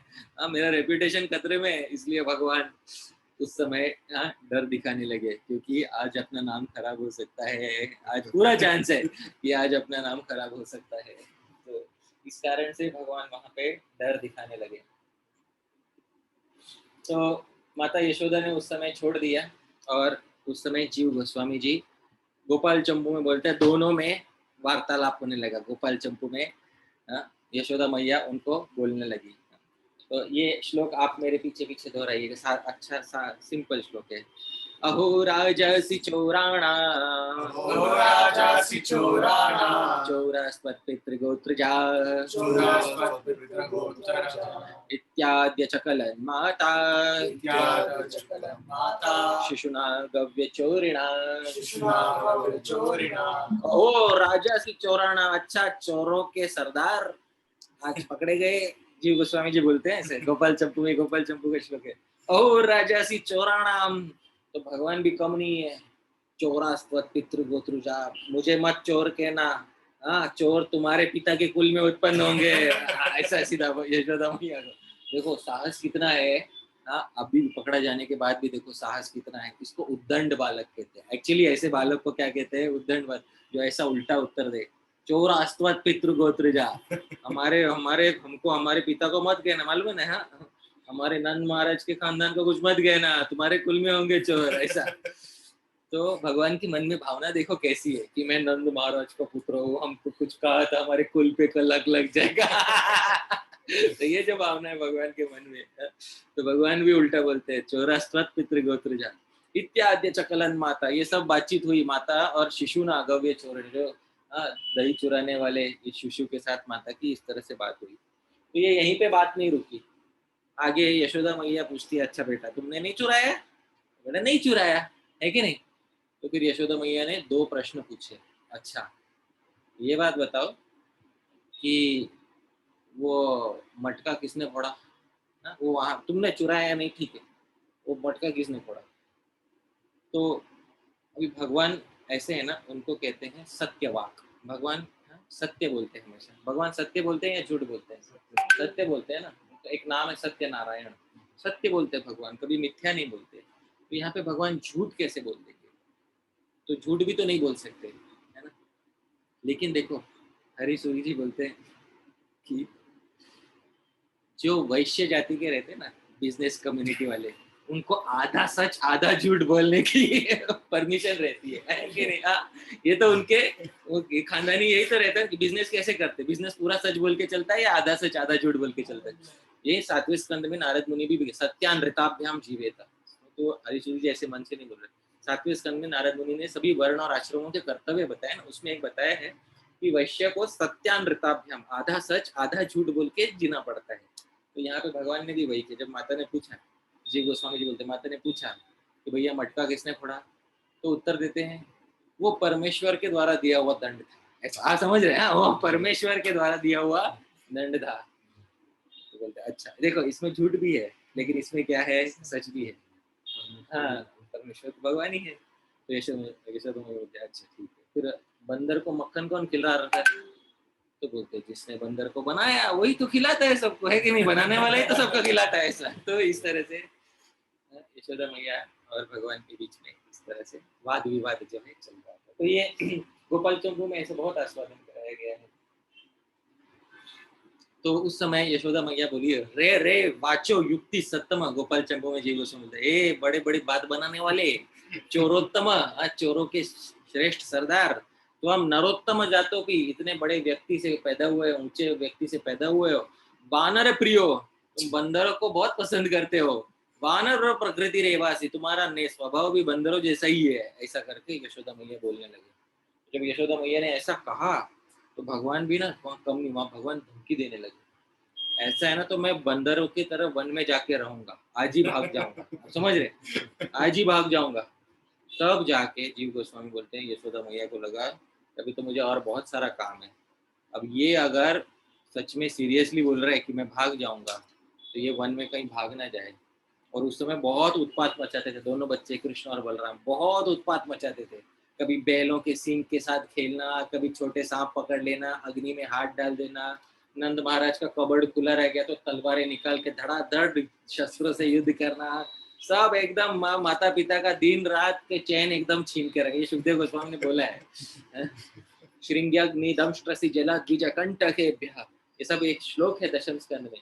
श्रृंगी सींग वाले बैलों को जाके गौशाला में जाके बैलों के सींग पकड़ के स्टीयरिंग की तरह घुमाना, अग्नि में हाथ डालना, हाँ दमष्ट्री बंदर हैं जिनके दांत रहते हैं बड़े बड़े, उसमें मुंह में हाथ डालना, असी तलवार लेके, नंद महाराज की तलवार लेके दोनों कृष्ण और बलराम खेलना, जल जहाँ जल का टैंकर रहता है ना वहां कूदना और फिर बोलना बचाओ हम डूब रहे, बचाओ हम डूब रहे, इस तरह से।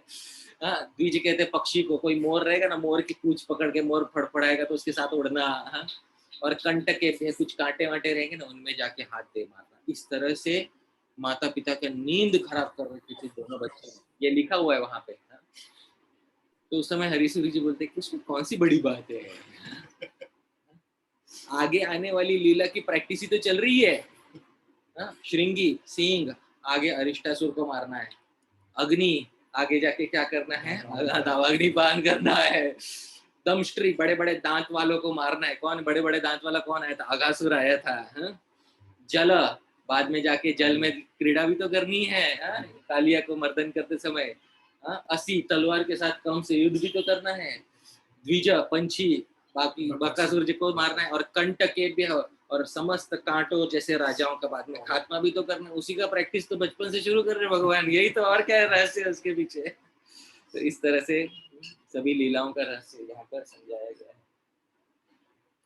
तो हरीसूरी जी बोलते ये पूरा लीला यहाँ तक जो लीला हुआ ना, इसका एक बहुत अच्छा रिकैप, पूरी लीला यहाँ तक की लीला, शुरुआत से लेके यहाँ तक की लीला के पीछे एक बड़ा रहस्य है।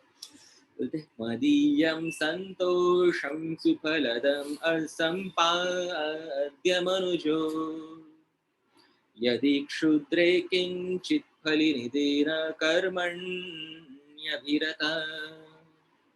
भवित्री तस्यार्थ क्षतिरपि च दूरस्थितिरहम्,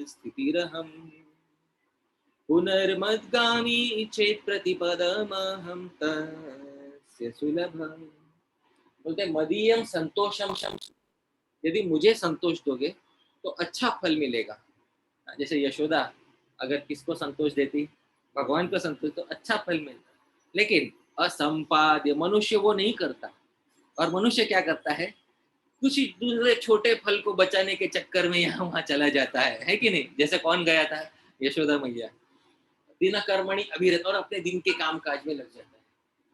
तो ऐसा जब मनुष्य करता है भवित्री तस्य अर्थ क्षतिर, तो फिर उसका अवश्य इस संसार में भी नुकसान तो होता ही है। जैसे किसका नुकसान हुआ था, यशोदा मैया का इतना दही नुकसान। और हम अपीच दूर स्थिति, और मैं भी उससे दूर भाग जाता हूँ उस मनुष्य से, जैसे मैं किससे दूर भागा था, यशोदा से।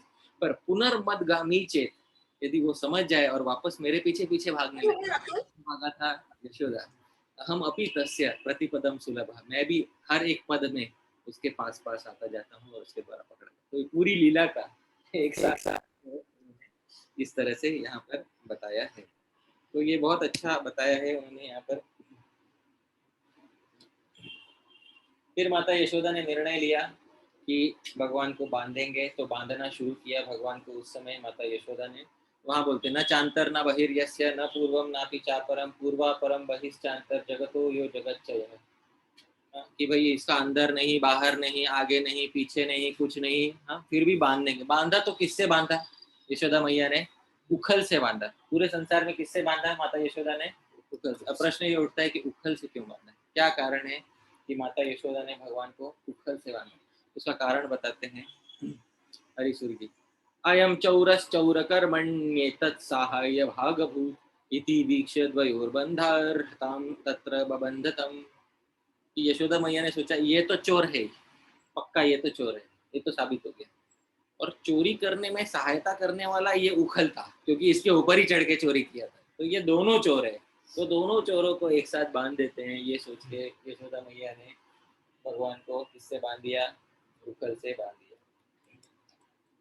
अच्छा, अब जब यशोदा मैया बांध रही थी उनको, तब आप देखोगे बहुत बार बताया जाता है कि भैया जब बांध रही थी तो हर बार बांधने का प्रयास करती तो रस्सी छोटी रह जाती थी। कितने उंगली से छोटी रह जाती थी, 2 उंगली से छोटी रह जाती थी।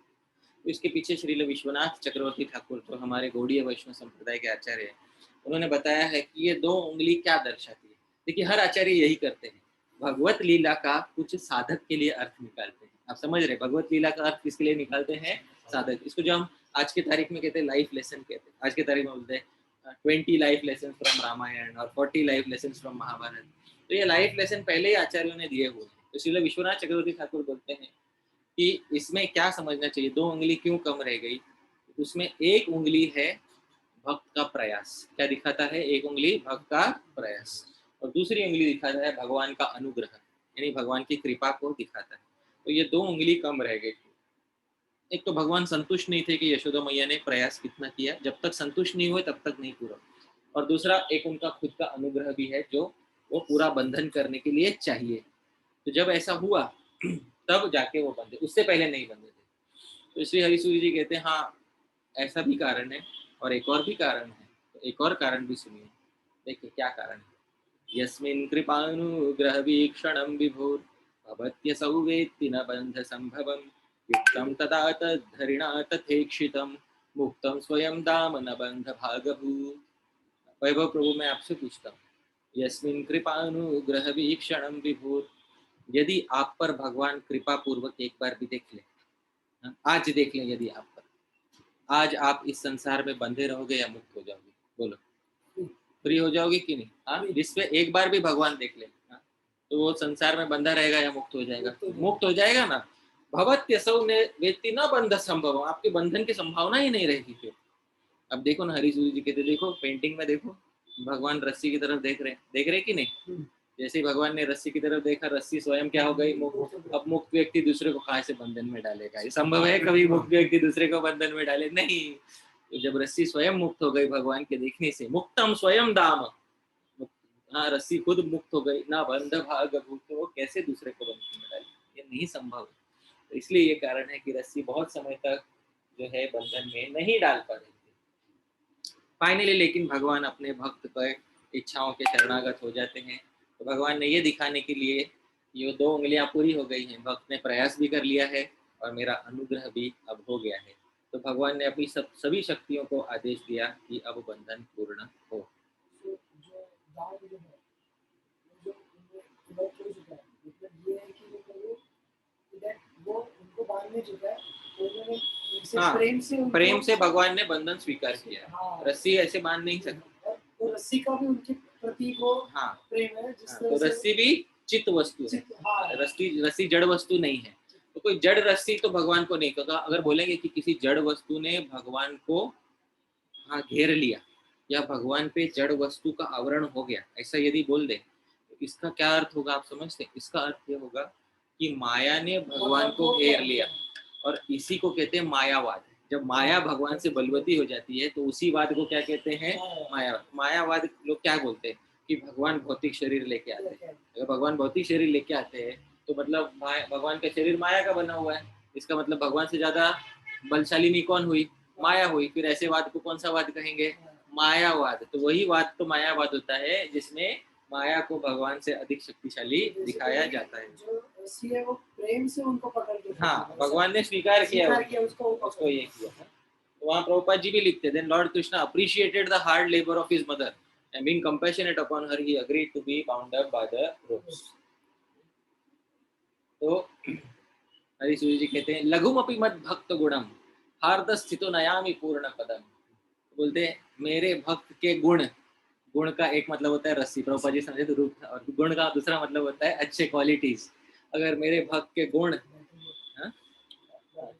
अगर मेरे भक्त के थोड़े से गुण कम भी हो तो भी मैं उस भक्त को जो है उस भक्त के गुण पूरे कर देता हूँ। क्या पूरे कर देता हूँ? उस भक्त के गुण पूरे कर देता हूँ। तो जब भगवान ने देखा कि यशोदा मैया के भी गुण कम पड़ने लगे थे तो उस समय भगवान ने यशोदा मैया के भी गुणों को क्या कर दिया? पूरा कर दिया। तो भगवान बोल रहे थे लघुमपि यदि मेरे भक्त के गुण कम भी पड़ जाए, तो ये यशोदा मैया के लिए गुण का क्या मतलब है यहाँ पे? रस्सी। और साधक के लिए यहाँ पे गुण का मतलब क्या है? उसके अच्छे गुण जो रहते सदगुण। तो यदि लघुमपि मद भक्त पर हार्द स्थिति तो, क्योंकि वो मेरे हृदय के निकट है, नयामि पूर्ण पदम, मैं उन गुणों को क्या कर दूंगा? पूर्ण कर दूंगा। अनयन एवं अनंतो, यही बताते हुए भगवान अनंत ने निन्ये पूर्णत्वम एतदल्पमपि, यशोदा मैया के कम रस्सी को भी क्या कर दिया? पूर्ण कर दिया। तो यही बताया है। लीला के पीछे बहुत रहस्य है। अब इसको कहते हैं दामोदर। तो ये दामोदर है। वास्तव में ये जो लीला है दामोदर लीला, जीव गोस्वामी जी बताते हैं आध्यात्मिक जगत में पहले हुई थी श्रीमती राधा रानी के साथ, उसको नीवी दामोदर कहते हैं। तो राधा रानी के साथ ये लीला पहले हुई थी और उसमें बताते हैं ये उसका चित्र एक ही चित्र मिलता है। श्रीमती राधा रानी ने कैसे एक बार आध्यात्मिक जगत में भगवान को बांध दिया था, क्योंकि वो क्रोधित हो गई थी कि एक दिन लेट आए थे भगवान उनसे मिलने के लिए। तो जब क्रोधित हो गई थी तो राधा रानी ने बांध दिया था उनको एक वृक्ष से। तो फिर उस समय भगवान ने बोला मेरा नाम तो अब दामोदर हो गया, मुझे ये नाम बहुत प्रिय है, अगली बार जब मैं लीला करूंगा तो मैं यही लीला दिखाऊंगा, लेकिन तुम्हारे साथ नहीं दिखाऊंगा, क्योंकि साधारण भक्तों के लिए मैं ये लीला किसके साथ दिखाऊंगा? यशोदा मैया के साथ दिखाऊंगा। और ये नाम दामोदर नाम जो है ये मुझे बहुत प्रिय है। आज भी वृंदावन में राधा दामोदर मंदिर जो है वहाँ पे कार्तिक मास में यदि आप पुजारी से रिक्वेस्ट करें तो आपको दिखाएंगे कि श्रीमती राधा रानी की नीवी से भगवान की कटी तक, नीवी तक एक ऐसा बंधन होता है। तो आप अगर बताएंगे तो उनको आपको थोड़ा दक्षिणा देके दिखा तो आपको दिखाएंगे कि वो बंधन कैसे किया हुआ है। तो ये सिर्फ राधा दामोदर मंदिर में देखने मिलेगा, वो भी सिर्फ कार्तिक मास में देखने को मिलेगा। आप में से जो भी भक्त लोग कार्तिक मास में राधा दामोदर मंदिर के दर्शन करने जा रहे हैं तो एक बात अवश्य वहाँ पे जाके पुजारी से पूछिएगा कि नीवी बंधन जो है श्रीमती राधा रानी से भगवान के दाम मतलब उधर तक जो दाम बंधन है वो आप हमें दिखा सकते हैं, तो वो आपको दिखाएंगे। ठीक है, तो ये नीवी दामोदर है, ये गौड़ीय वैष्णव में ये परंपरा है, ऐसा हमें जानना चाहिए। तो जीव गोस्वामी जी ने इसको अनेक अनेक ग्रंथों में बताया है। तो उस समय सुखदेव गोस्वामी कहते हैं कि यशोदा सबसे श्रेष्ठ है। श्रीमद् भागवत में लिखा है सबसे श्रेष्ठ तो यशोदा, यशोदा जैसा किसी को नहीं सौभाग्य मिला। उसी को सार करते हुए श्री हरिसूरी जी कहते हैं यशोदया समानास्ति देवता चापी भूतले उलूखले यया बद्धो मुक्ति दो मुक्ति निच्छति। यशोदा जैसी कोई देवता इस भूतल पर नहीं है, क्योंकि उखल में बांधने के बाद इस पूरे संसार को मुक्ति देने वाले ईश्वर स्वयं मुक्ति की प्रार्थना आज हाथ जोड़ के कर रहे हैं। जो जिससे सब लोग मुक्ति की प्रार्थना करते हैं वो ईश्वर आज स्वयं यशोदा से इसकी प्रार्थना कर रहे हैं। मुक्ति तो बड़ा देवता कौन हुआ? दामोदर हुआ कि यशोदा हुआ? बताइए। हाँ, यशोदा हुआ। तो एक बात समझिए, जब हम दीप दिखाएं तो इससे ऐसे नहीं कि दामोदर को दिखा रहे, प्रमुखता से हम वो दीप यशोदा मैया को दिखा रहे, क्योंकि भगवान से श्रेष्ठ भक्त यहाँ पर हुए हैं अब इस लीला में यदि नहीं स्पष्ट होगा तो कौन सी लीला में स्पष्ट होगा? इसी लीला में स्पष्ट हुआ है कि भगवान से श्रेष्ठ कौन है यहाँ पे, उनके भक्त। तो यशोदा मैया को हमको दीप दिखाना चाहिए प्रथमतः। फिर वहां पे भगवान, जैसे भगवान बन गए, वहां पे सामने वृक्ष थे, तो भगवान ने देखा कि वहां पे 2 वृक्ष थे। कौन से 2 वृक्ष थे? उनको कहते हैं अर्जुन वृक्ष। कौन से वृक्ष थे? अर्जुन। यमल अर्जुन जो कहते हैं, यमल का मतलब होता है जुड़वा। यमल का क्या मतलब होता है? जुड़वा। वृक्ष होता है अर्जुन का। तो अर्जुन का वृक्ष अगर आपने नहीं देखा हो तो अभी आप देख सकते हैं। ये वृक्ष की जो छाल रहती है बहुत सफेद रहती है, बहुत सफेद छाल वाला। साधारणतः वृक्ष की छाल भूरी रहती है, लेकिन ये वृक्ष की छाल बहुत सफेद रहती है। इसको अर्जुन का पेड़ कहते हैं। और रात को कभी जाओगे ना, आपको ऐसा भ्रम हो जाए कोई भूत वूत तो नहीं है, ऐसा सफेद जो है ना, ऐसी छाल वाला वृक्ष है, उसको अर्जुन का वृक्ष है। बहुत बहुत पसरता है ये, है ना।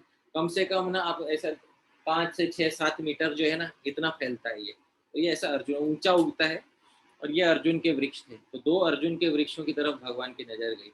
अब हमको मालूम है कि ये जो अर्जुन के वृक्ष थे, ये पिछले जन्म में नलकुवर और मणिग्रीव थे, जिनको नारद मुनि का शाप लगा था, और उस कारण से वो वृक्ष बने। तो इसमें मैं ज्यादा विस्तार में नहीं जाऊंगा, क्योंकि हमको इसमें आगे कथा कहनी है। तो ये देखिए अर्जुन का वृक्ष आप देख सकते हैं कितना बड़ा होता है। ये एक अर्जुन का वृक्ष है। अब मुझे एक बात बताइए, ऐसे 2 अर्जुन के वृक्ष होंगे तो दोनों के बीच में कितना गैप हो जाए, कितने मीटर का गैप हो जाएगा कम से कम? हाँ, बड़ा 10 मीटर। एक को तो 5 मीटर लगता है। यहाँ पे आप देख सकते हैं इतना बड़ा तो एक अर्जुन का वृक्ष है। अभी 2 अर्जुन के वृक्ष होंगे तो उनमें 10 मीटर का तो गैप हो ही जाएगा। तो उसके बीच में से उखल कहाँ से जाएगी? तो मेरे मन में बहुत समय तक ये प्रश्न था। बाद में मुझे स्मरण आया कि इसको कहते हैं यमल अर्जुन। यमल अर्जुन का मतलब है जुड़वा अर्जुन। हाँ, तो मैंने फिर सोचा आज की तारीख में ऐसा कोई अर्जुन वृक्ष है क्या कि जो 2 एक साथ उग रहे हैं। तो मैंने फिर पता किया कि आज की तारीख में भी एक ऐसा अर्जुन वृक्ष उग रहा है। उसको साइंटिस्ट लोगों ने नाम दिया हस्बैंड वाइफ ट्री। नाम दिया। क्या नाम दिया आज की तारीख में? Husband wife tree. अगर आप देखना चाहते हो तो ये देखिए, ये 2 अर्जुन वृक्ष है। तो ये 2 अर्जुन वृक्ष है, ये एक साथ उग रहे। इसको कहते हैं यमल अर्जुन। तो शास्त्रों में यमल अर्जुन किसको कहते हैं? जो जुड़वा होते हैं, जो एक साथ उगते हैं और हाँ फिर पास में उग सकते हैं। तो इसको यमल अर्जुन कहते हैं। तो ये अगर आपको कभी देखना है, शायद ये अगले बार भगवान के आने का प्रतीक्षा कर रहा है, ये वाला यमल अर्जुन। तो इसमें आप देख सकते हैं छोटा आदमी बीच में है, इसमें से आराम से उखल जो है फंस जाएगा इसमें। तो ऐसा इसको यमल अर्जुन, इस प्रकार के यमल अर्जुन वहां पर यमल अर्जुन वृक्ष थे। तो भगवान ने देखा कि इनको नारद मुनि के शाप से मुक्त कराना है। तो उसके पीछे का इतिहास प्रभुपाद जी बताते हैं कि उनका नाम नल कुंवर और मणिग्रीव था, और नारद मुनि से उनको शाप लगा था, और उनको ये भी बोला था कि आपको उस समय भगवान आकर बचाएंगे। उस समय हरिसूरी जी एक बात बोलते हैं कि काम मोहान ऋतेष्वेव एकोप्यलम अन्याय कर्मणि सवाच्य श्रीमदः कैर्वात्रयो यत्र विराजिता। इस संसार में यदि सबसे बड़ा मद है, काम क्रोध लोभ से भी बड़ा यदि कोई मद है, हाँ, जो अनर्थ करता है, वो है श्रीमद। कौन सा मद है? श्रीमद, यानी पैसे का अहंकार। सबसे बड़ा अहंकार यदि कोई है तो वो अगर एक मद है तो वो है श्रीमद।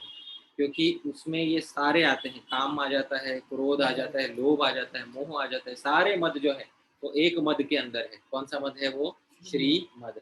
अब देखेंगे भक्त जितना थोड़ा कम अवस्था में रहता है ना, जितना सिंपल रहता है ना, उतना भक्त अच्छा भजन कर पाता है। जैसे जैसे भक्त के पास समृद्धि आती जाती है ना, तो उसके दिमाग में एक मद चढ़ने लगता है। कौन सा मद चढ़ने लगता है? श्री मद। तो वही भक्त आप देखोगे 10 साल पहले एक सिंपल आश्रम में, एक पंखे वाले आश्रम में रह लेता था, वही व्यक्ति 10 साल बाद क्या बोलते हैं? जब तक मुझे एयर कंडीशन रूम नहीं मिलता तब तक मैं वृंदावन ही नहीं जाऊंगा। आप समझ रहे हैं? ऐसा बोलने लगता। तो क्यों होता है ये सब?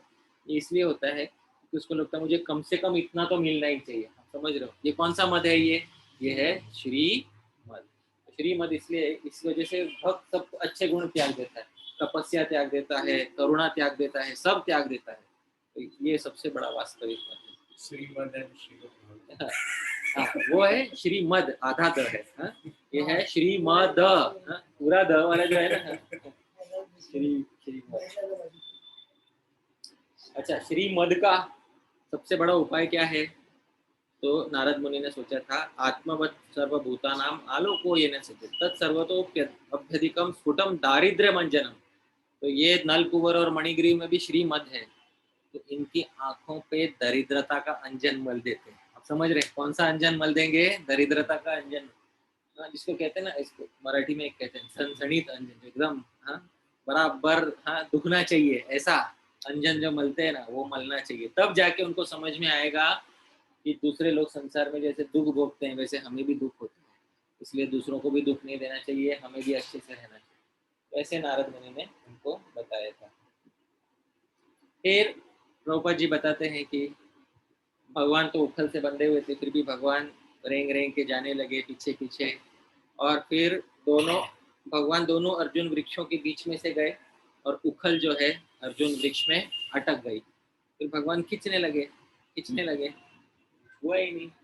फिर भगवान और जोर से खींचे, तो फिर धड़ धड़ धड़ धड़ धड़ धड़ करके दोनों वृक्ष जो है वहाँ नीचे गिर गए, और बहुत बड़ा आवाज हुआ वहाँ पे। तो इस पे कुछ लोग जो है, मैंने एक लिखा है, ये श्लोक हमारा खुद का लिखा हुआ है, कभी कभी मैं बीच बीच में कुछ पद्य लिखता हूँ। ये श्लोक जो है आप मेरे पीछे पीछे बोलिएगा। दामोदर मोदकरश्चकार दामोदर मोदकरश्चक्र कर्षं सुदाम्ना तदुदूखलस्य वर्षं सुदाम्ना तत्फलस्य वृक्षानुकर्षे त्वभवत्कु शब्दम्। विषानुकर्षे तीन ही लाइन है, चौथा लाइन नहीं बताया, ठीक है? चौथा लाइन बताऊंगा। दामोदर आमोद करश्चकार, दामोदर जो है आमोद कर, बहुत खुशी देते सबको।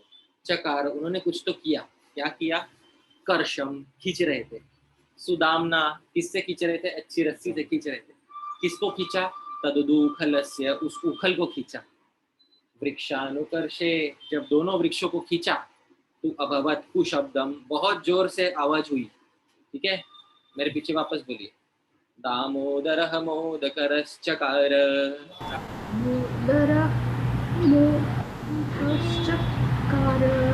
वर्षं सुदाम्ना तत्फलस्य वृक्षानुकर्षे त्वभवत्कु शब्दम्।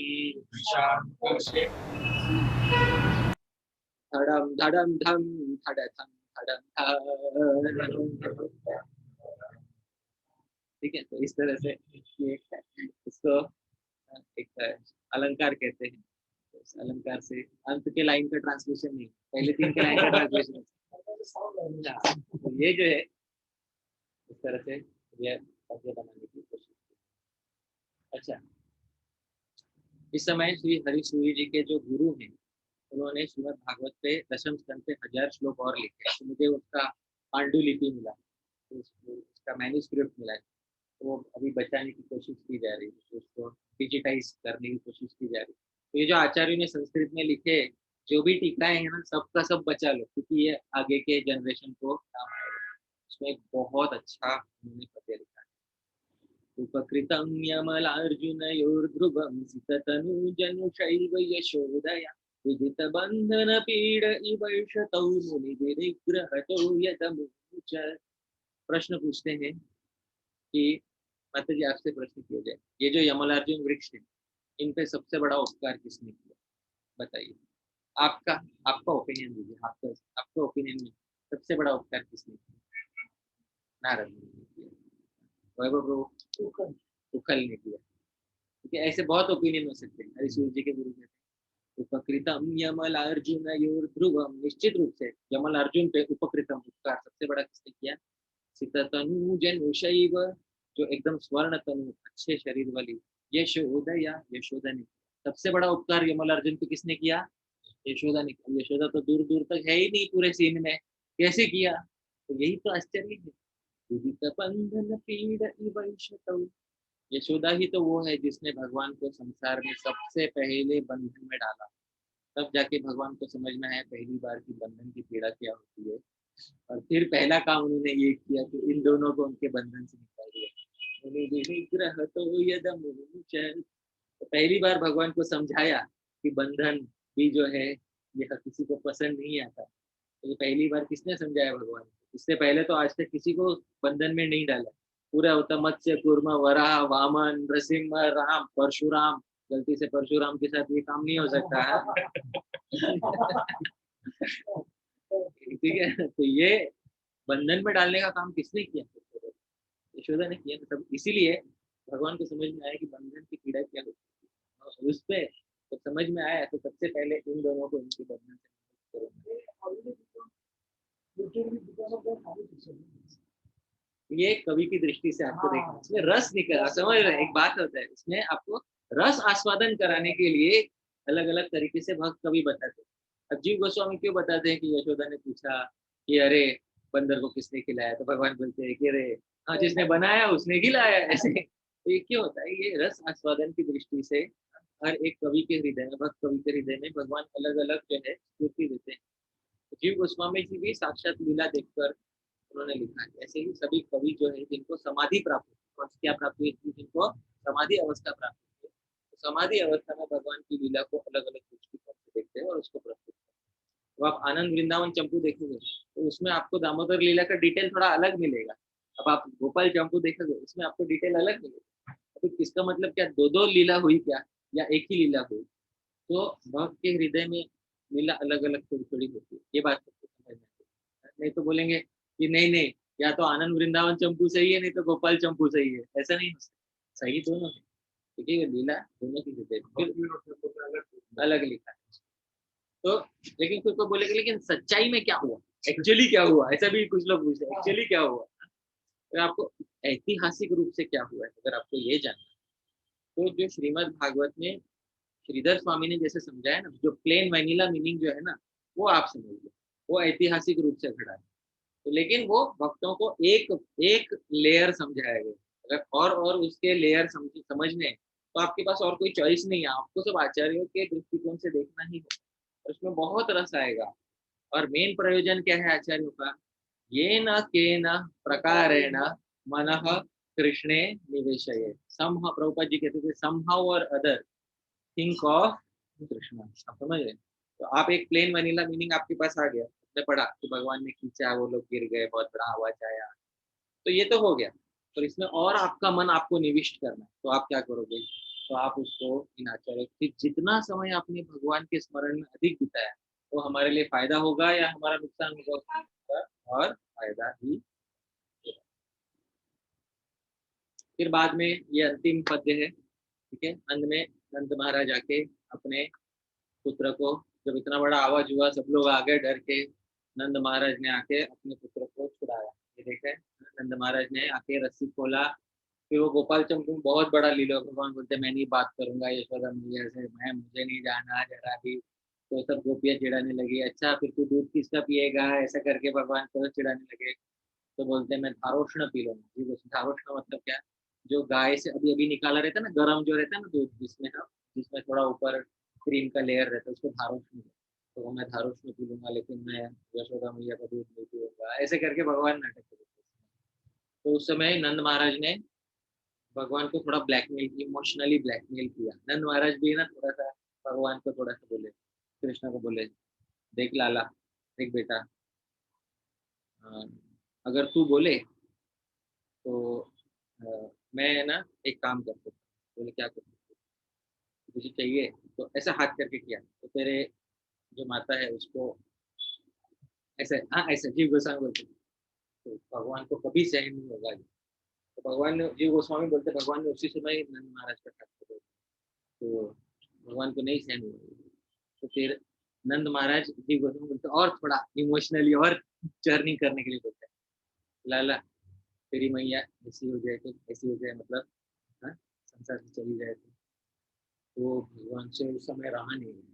जी गोस्वामी बताते हैं भगवान से रहा नहीं, बहुत बहुत जोर से रोने लगे और बोले मुझे अभी जाना है। इस तरह से देखो माता पिता थोड़ा ऐसे कैसे पहला फैसला के ये करते हैं। तो यशोदा मैया भी कभी कभी ऐसा करती थी। कभी कभी सुबह भगवान उठते नहीं थे ना, भगवान ना ऐसे मंगल आरती के लिए नहीं उठते, सब भक्त उठ जाते। एक बार याद रखिए, गोलोक में सब भक्त उठ जाते हैं लेकिन एक व्यक्ति नहीं उठता है मंगल आरती। भगवान नहीं उठते मंगल आरती के लिए।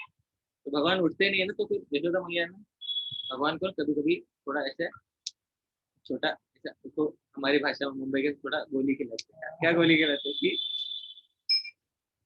अरे उठ जा बेटा, आज तेरा जन्मदिन है, आज बर्थडे है तेरा। और बहुत बहुत अच्छा सामान में सब खाने पीने के लिए अच्छा। भगवान उठ के तुरंत नहाते नहाते समझ में आता है अरे आज तो बर्थडे नहीं है। ये जो है इस तरह से भगवान को बीच बीच में थोड़ा सा इमोशनली ये करना पड़ता है। ठीक है, अंत में नंद महाराज ने उनको छुड़ा लिया। प्रभुपाद जी बोलते हैं कि कुछ ग्वालों ने नंद महाराज को बोला कि तुम्हारा बच्चा विलक्षण है एकदम, उसी ने ये काम किया है। नंद महाराज बोले कि ठीक है। नंद महाराज को इतने जल्दी विश्वास नहीं हुआ, लेकिन नंद महाराज ने भगवान का बंधन खोल दिया। ये बात ध्यान रखिए, नंद महाराज ने भगवान का बंधन खोल दिया। ये अंतिम पद्य है, ये अंतिम पद्य मैंने प्रयास किया है रचने का। ये अंतिम पद्य मैं गा के आपको सुनाऊंगा। इसमें मैंने एक प्रार्थना किया है भगवान के प्रति, और इस प्रार्थना को मैं आपको गा के सुनाऊंगा। माता यद्यपि बंधनं प्रकुरुते तन्मोचयेद्यो पिता सोऽत्यन्त कृपालुरच्युत तवै तल्लीलया दर्शिता बद्धोऽस्मि हतुमायया भवबले महत्रा मम त्वं पिता सीत्या लक्ष्यमोक्षयिष्यसि कदा प्रेमदानेन माम्। माता यद्यपि बंधनम प्रकुरुते, भगवान आपकी लीला में ये समझ में आ गया कि यद्यपि किसी की माता किसी को बांधे, तन मोचयेत पर छुड़ाने कौन आता है? यो पिता, वो तो पिता ही छुड़ाने। सोप्यत्यंत कृपालु, वो पिता बहुत कृपालु होता है। अच्युत तब एतत लीला या दर्शित, आपकी ये लीला से यह साफ दिखा। अब भगवान हमारी बात सुनिए। बद्धोस्मीह, मैं भी, आप वृंदावन में बंधे थे, मैं भी एक वन में बंधा हूँ। इस भौतिक संसार को क्या कहते हैं? वन। भववने, इस वन में मुझे भी बांधा है। मात्रा मम, मेरी माँ जिसने मेरा शरीर बनाया। ये माया जो 3 गुणों का शरीर बनाया है, वो माया हमारी वास्तव में क्या है? माता है। बट यदि माया हमारी माता है तो हमारे पिता कौन है? हाँ? यदि माया हमारी माता है तो हमारे पिता कौन है? मम त्वं पिता, पिता तो आप ही हो। सीत्या लक्ष्य, ये जानकर मुमोक्ष यिष्यसि कदा, आप हमें कब छुड़ाने? स्व प्रेम दाने माम, अपना प्रेम दान देकर आप कब हमें छुड़ाने? और इस पर हम यहाँ पर विश्राम लेते हैं कथा को। यदत्र स्खलितं किंचित विद्वांसः पूरयन्तु तत्, यदत्र सौष्ठवं किंचित तद्गुरोरेव मे। यदत्र स्खलितं किंचित, बोलते बोलते कुछ गलती हो गया हो तो होता ही है, क्योंकि 4 दोष सभी जीवों में रहते हैं। विद्वांसः पूरयन्तु तत्, सभी विद्वान हैं आप लोग, आप उसको पूरा कर दीजिएगा। यदत्र सौष्ठवं किंचित, कुछ अच्छा अगर आपको लगा, थोड़ा छोटा भी कुछ अच्छा लगा, तद्गुरोरेव, वो हमारे गुरुजनों का है, प्रभुपाद जी का है, समस्त गुरु परंपरा का है, मैं नहीं, तो हमारा जरा भी नहीं।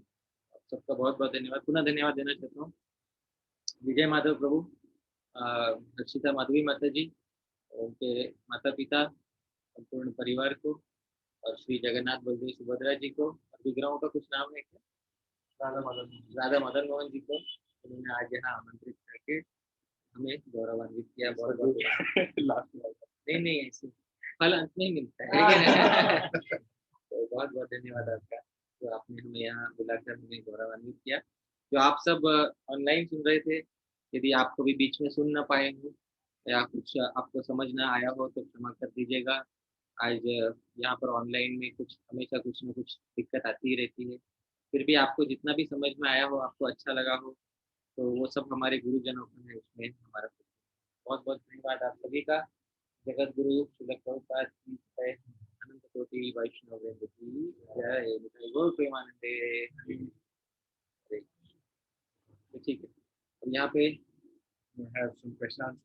यदि प्रश्न है किसी को तो प्रश्न पूछ सकते हैं।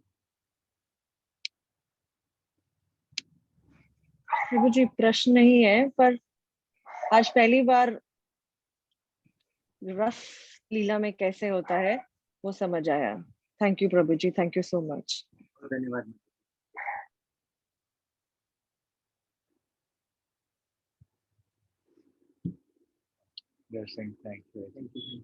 सभी भक्तों को जो कमेंट्स में भी अपना धन्यवाद दे रहे हैं, आप सभी को मेरा बहुत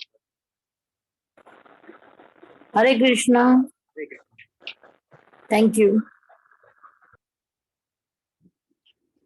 ठीक है, तो अब यहीं पे आप सभी को बहुत बहुत धन्यवाद। और आप सभी जो जुड़े हुए हैं, जो विजय माधव प्रभु यहाँ पर आयोजित करते हैं, आप सभी जुड़े रहिए और उत्साह पूर्वक हर बार जब आयोजित करें तो आप ऑनलाइन आइएगा सब लोग, और जो जो ऑफलाइन आ सकते हैं वो भी आइएगा। आप सभी को पुनः धन्यवाद देते हैं और यहीं पे आज यहाँ पर यह सत्र अंत करेंगे। धन्यवाद। हरे So before everyone leaves, I think let's chant Hare Krishna once to loudly thank Hari Parshad Prabhu for such a wonderful katha. हमने इतना normally इतना ऐसे सुन नहीं मिलता है प्रभु जी ने, and he also composed so many verses in between. So let's thank him by loudly chanting Hare Krishna. Hare Krishna, Hare Krishna, Krishna Krishna, Hare Hare Hare, Hare Ram, Hare Ram, Ram Ram, Hare Hare. His Grace Hari Parshad.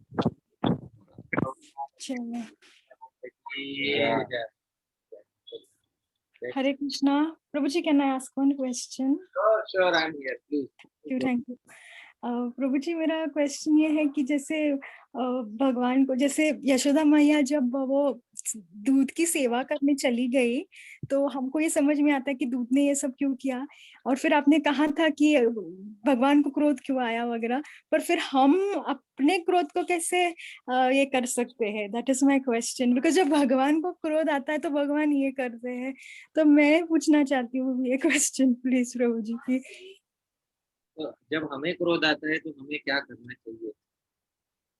तो ये तो सही है, जब भगवान को क्रोध आता है तो उसको लीला कहते हैं, ठीक है। और जब हमें क्रोध आता है तो उसको लीला नहीं कह सकते। उसको इसलिए लीला नहीं कह सकते क्योंकि वो हमारे दुख का कारण है। भगवान का क्रोध पूरे संसार के सुख का कारण है, बट हमारा क्रोध ना तो हमारे खुद के सुख का कारण बनता है और ना ही किसी संसार में किसी व्यक्ति के सुख का कारण बनता है। तो हमें क्या करना चाहिए? एक रूप गोस्वामी जी ने एक बहुत अच्छा श्लोक लिखा, अपकारिणी चेत कोपे कोपे कोपः कथम न चेत। यदि हमको क्रोध क्यों आता है? रूप गोस्वामी बोलते हैं हमको क्रोध क्यों आता है? हमको क्रोध इसलिए आता है क्योंकि हमारा कोई गलत कर बैठता है, हमारा कुछ गलत हो जाता है। तो जो व्यक्ति हमारा कुछ गलत करता है उस पर हमें क्रोध आता है।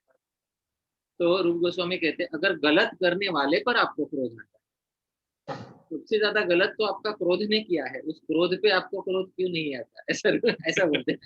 अगर आपका गलत करने वाले पे आपको क्रोध आता है तो सबसे ज्यादा गलत आपका कौन करने वाला है? क्रोध ही तो करने वाला है। तो उस क्रोध पे पहले क्रोध क्यों नहीं आता? तो बात यह है कि व्यक्ति को ये सीखना चाहिए कि क्रोध एक स्वाभाविक हमारे मनुष्य जीवन का एक भाग है, लेकिन भक्तों की संगत में आके सत्व गुण में व्यक्ति को आने का प्रयास करना चाहिए। और सत्व गुण में आने के बाद भी बीच बीच में भक्तों को क्रोध आता है। जैसे ध्रुव महाराज को तो भगवान भी प्राप्त हो गए थे, उसके बाद भी ध्रुव महाराज को एक बार ऐसा क्रोध आया कि उन्होंने पूरे यक्षों के को खत्म कर दिया। ऐसा भी क्रोध आया तो भक्तों को भी कभी कभी ऐसा क्रोध आता है। लेकिन बात यह है कि हमें जितना हो सके क्रोध के जो स्रोत है, सोर्सेस है, उससे दूर चाहिए कि हमें किस किस वजह से क्रोध आता है, और वो क्रोध के जो स्रोत हैं उससे जितना दूर हो सके उतना दूर रहना। और दूसरी बात यह है जो हमारे सजातीय भक्त हैं, जो हमारे पसंद के भक्त हैं, जिनका मूड हमारे मूड जैसा है, उनके साथ रह के हरि कथा करना चाहिए, भक्तों के साथ समय बिताना चाहिए और भगवान की कथा में खुश रहना चाहिए। क्योंकि भौतिकवादी लोगों के साथ रहेंगे ना तो बहुत ज्यादा क्रोध आता रहेगा। तो उससे अच्छा यह है कि एक बहुत अच्छा सोल्यूशन बताया है, मौनम सर्वार्थ साधन। कभी बहुत क्रोध आ जाए ना तो मौन रह जाना चाहिए। एक निश्चय कर लेना चाहिए, बहुत ज्यादा क्रोध आया ना तो मैं क्या करूंगा? मौन रह लूंगा। मान लीजिए सपोज मैं इस घर का सदस्य हूँ और ये हमारे घर में हमारे साथ रहते, अब हम दोनों भाई हो गए, कोई झगड़ा हो गया हमारा, मेरा और विजय माधव प्रभु ने, मैंने बहुत जोर जोर से बोल दिया, मान लीजिए ऐसा हो गया, मैंने जोर जोर से बोल दिया, आ जाओ पहले घर पे। मैं जोर जोर से कुछ बोल दिया, उल्टा चिल्ला दिया। अच्छा, अगर मान लीजिए अगर ये शांत रह जाओ, अगर कुछ बोले नहीं, तो इससे बहुत बड़ा फायदा होगा, इनका फायदा होगा। क्या फायदा होगा? शास्त्र बोलता है कि शांत रहने वाला क्रोध करने वाले के पुण्यों को ग्रहण करता है। शांत रहने वाला क्रोध करने वाले के को अपने पाप दे देता है। ये दो चीज महाभारत में, शांत रहने वाला क्रोध करने वाले के पुण्यों को ग्रहण कर लेता है, शांत रहने वाला क्रोध करने वालों को अपने पाप दे देता है। और शांत रहने वाला एक काम जरूर करता है कि जब क्रोध शांत होता है तो वो क्रोध करने वाले के मन में ग्लानि होती है कि भैया मैंने क्रोध किया, गलती उसकी नहीं थी, गलती किसकी थी, गलती मेरी थी। आप देखोगे क्रोध करने के बाद उसी व्यक्ति के मन में कभी कभी ग्लानि होती है कि हाँ ये तो शांत रह गया, लेकिन मैं क्रोध किया। फिर भी कभी कभी यदि भक्तों के साथ रहते हुए भी कभी कभी क्रोध आ जाए, जैसे मैंने बोला ध्रुव महाराज के तो भगवान के दर्शन भी हो गए थे, फिर भी ऐसा भयंकर क्रोध आया कि यक्षों के परिवार को ही खत्म कर बैठे। फिर मनु महाराज को आना पड़ेगा, बेटा क्या कर क्या रहे हो शांत हो जाओ। ऐसा ये मनु महाराज को आके बोलना तुम भक्त हो, ये भक्तों का ऐसे भक्त ऐसे करते हैं क्या, ऐसा मनु महाराज को बोलना पड़ा। तो ऐसे कभी कभी इस्कॉन के भक्तों को भी बोलना पड़ता है, अरे क्या कर रहे हो तो दीक्षा लिया है, ऐसा मत करो। लेकिन हमें उससे उस अवसर को आने नहीं देना चाहिए। या तो मौन रह जावे, यदि मौन नहीं रह सकते तो दूर चले जावे, यदि दूर नहीं चले जा सकते तो अपने क्रोध को सीमित रखें। और एक बात इंपॉर्टेंट, एक बार श्रीधर स्वामी कहते हैं कि दुरुक्तिर अभिधानम कलिही, कलियुग यानी झगड़े का दूसरा नाम है गाली। तो अगर कभी कलयुग को प्रकट करना है तो तुरंत गाली गलौज शुरू कर देना चाहिए, लेकिन अगर कलयुग को नहीं प्रकट करना है तो एक चीज कभी नहीं करना चाहिए। क्या नहीं करना चाहिए? गलती से भी गाली गलौज नहीं करना चाहिए। ये बात है। गाली गलौज मतलब बहुत बड़ी वाली गाली, छोटी गाली भी देते हैं ना हम किसी को, अरे बेवकूफ तू क्या समझता है, ऐसे जो गाली देते हैं ना वैसी गाली भी, क्योंकि वो गाली देने में भी जो है कलयुग का वास्तव्य उसमें होता है। तो इतने सब चीज हमको करने चाहिए। गाली नहीं देना किसी को अरे तुरे, ये हाँ तूकार रेकार नहीं करना चाहिए किसी को, और शांत रहना चाहिए। भक्त का ये स्वभाव है। और फिर भी ज्यादा कोई हमारे सर पे बरस रहा हो तो दूर चले जाना चाहिए। इतना यदि हम कर सके तो हम कलयुग की परीक्षा पास हो जाएंगे। ये हरे कृष्ण। हरे कृष्णा प्रभु जी, थैंक यू प्रभु जी, बहुत अच्छे से समझाया और सबको लाभ हुआ इस एक्स्ट्रा नेक्टर से। Thank you so much. Hari बोल। ठीक। Anyone else? Any other questions, or should we stop here? बहुत मुश्किल से मौका मिला है, पकड़ के लेके आए। पूछ लो जितना पूछना है। मुश्किल से कोई मौका नहीं। अब मैं खुद ही छूट गया हूँ कोविड के बंधन से, तो मैं खुद ही पंछी बन के यहाँ वहाँ उड़ रहा हूँ। वरना प्रभु जी पंछी बन के ऐसे विदेश में उड़ते हैं। अभी यहाँ पे बॉम्बे में ही है। आपके प्रश्न पूछिए। एक तो प्रभु वो विश्वनाथ की तरफ से किस प्रकार वो अनुकूल है जी। तो मैं पहले प्रश्न समझा देता हूँ प्रभु जी का। तो एक भक्ति की परिभाषा होती है। भक्ति क्या होती है? अनुकूल्य न कृष्णानुशीलन, भगवान की सेवा करना, लेकिन अनुकूलता से करना या प्रतिकूलता से करना? अनुकूलता से। तो यदि अनुकूलता से सेवा करना ही भजन है, भक्ति है, तो विश्वनाथ चक्रवर्ती ठाकुर प्रश्न ये पूछते कि जब माता यशोदा ने बांध दिया भगवान को, तो यह अनुकूलता का प्रदर्शन है या ये प्रतिकूलता का प्रदर्शन है भगवान के प्रति? तो बात यह है कि बाहरी दृष्टिकोण से, हमारे दृष्टिकोण से वो भले ही प्रतिकूलता का प्रदर्शन है, लेकिन उससे भगवान को महा आनंद हो रहा है या भगवान को महा दुख हो रहा है, ये प्रश्न पूछ सकते हैं। तो भगवान को उसमें महा आनंद होता है। क्यों महा आनंद होता है? क्योंकि भगवान वो लीला करना चाहते हैं और उस लीला को करने में यशोदा मैया जो है उसको लीला को करने में सहायक बन रही है। तो बाहर से भले ही हमको दुख दिख रहा हो, भगवान के हृदय में महान आनंद।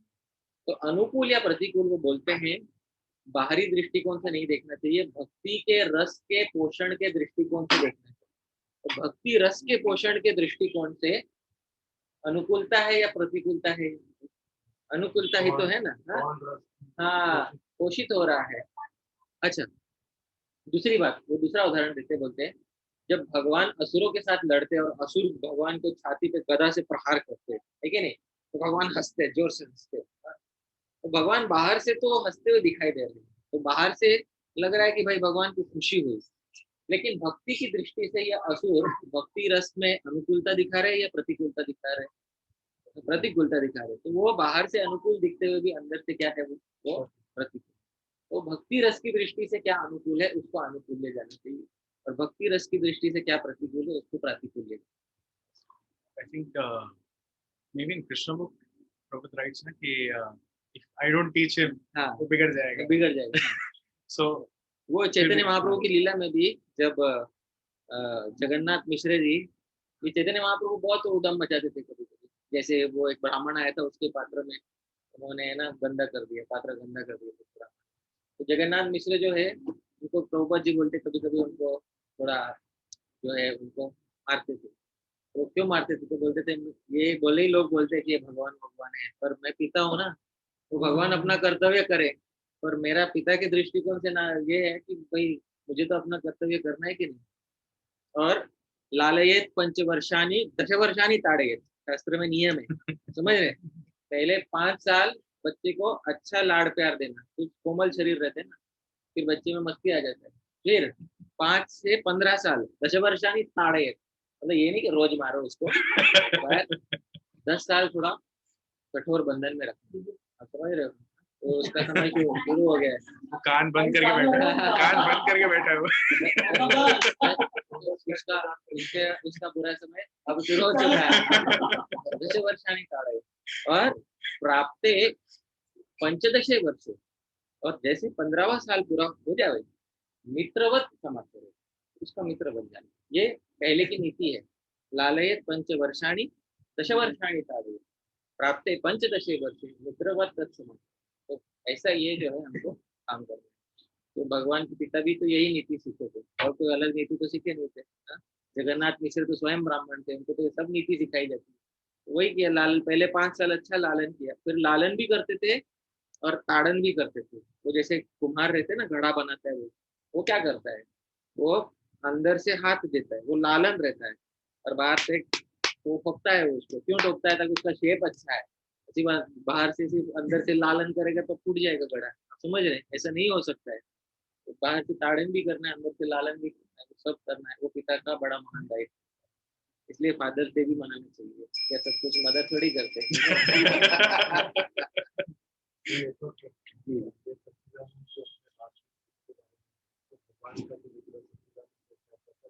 जी जी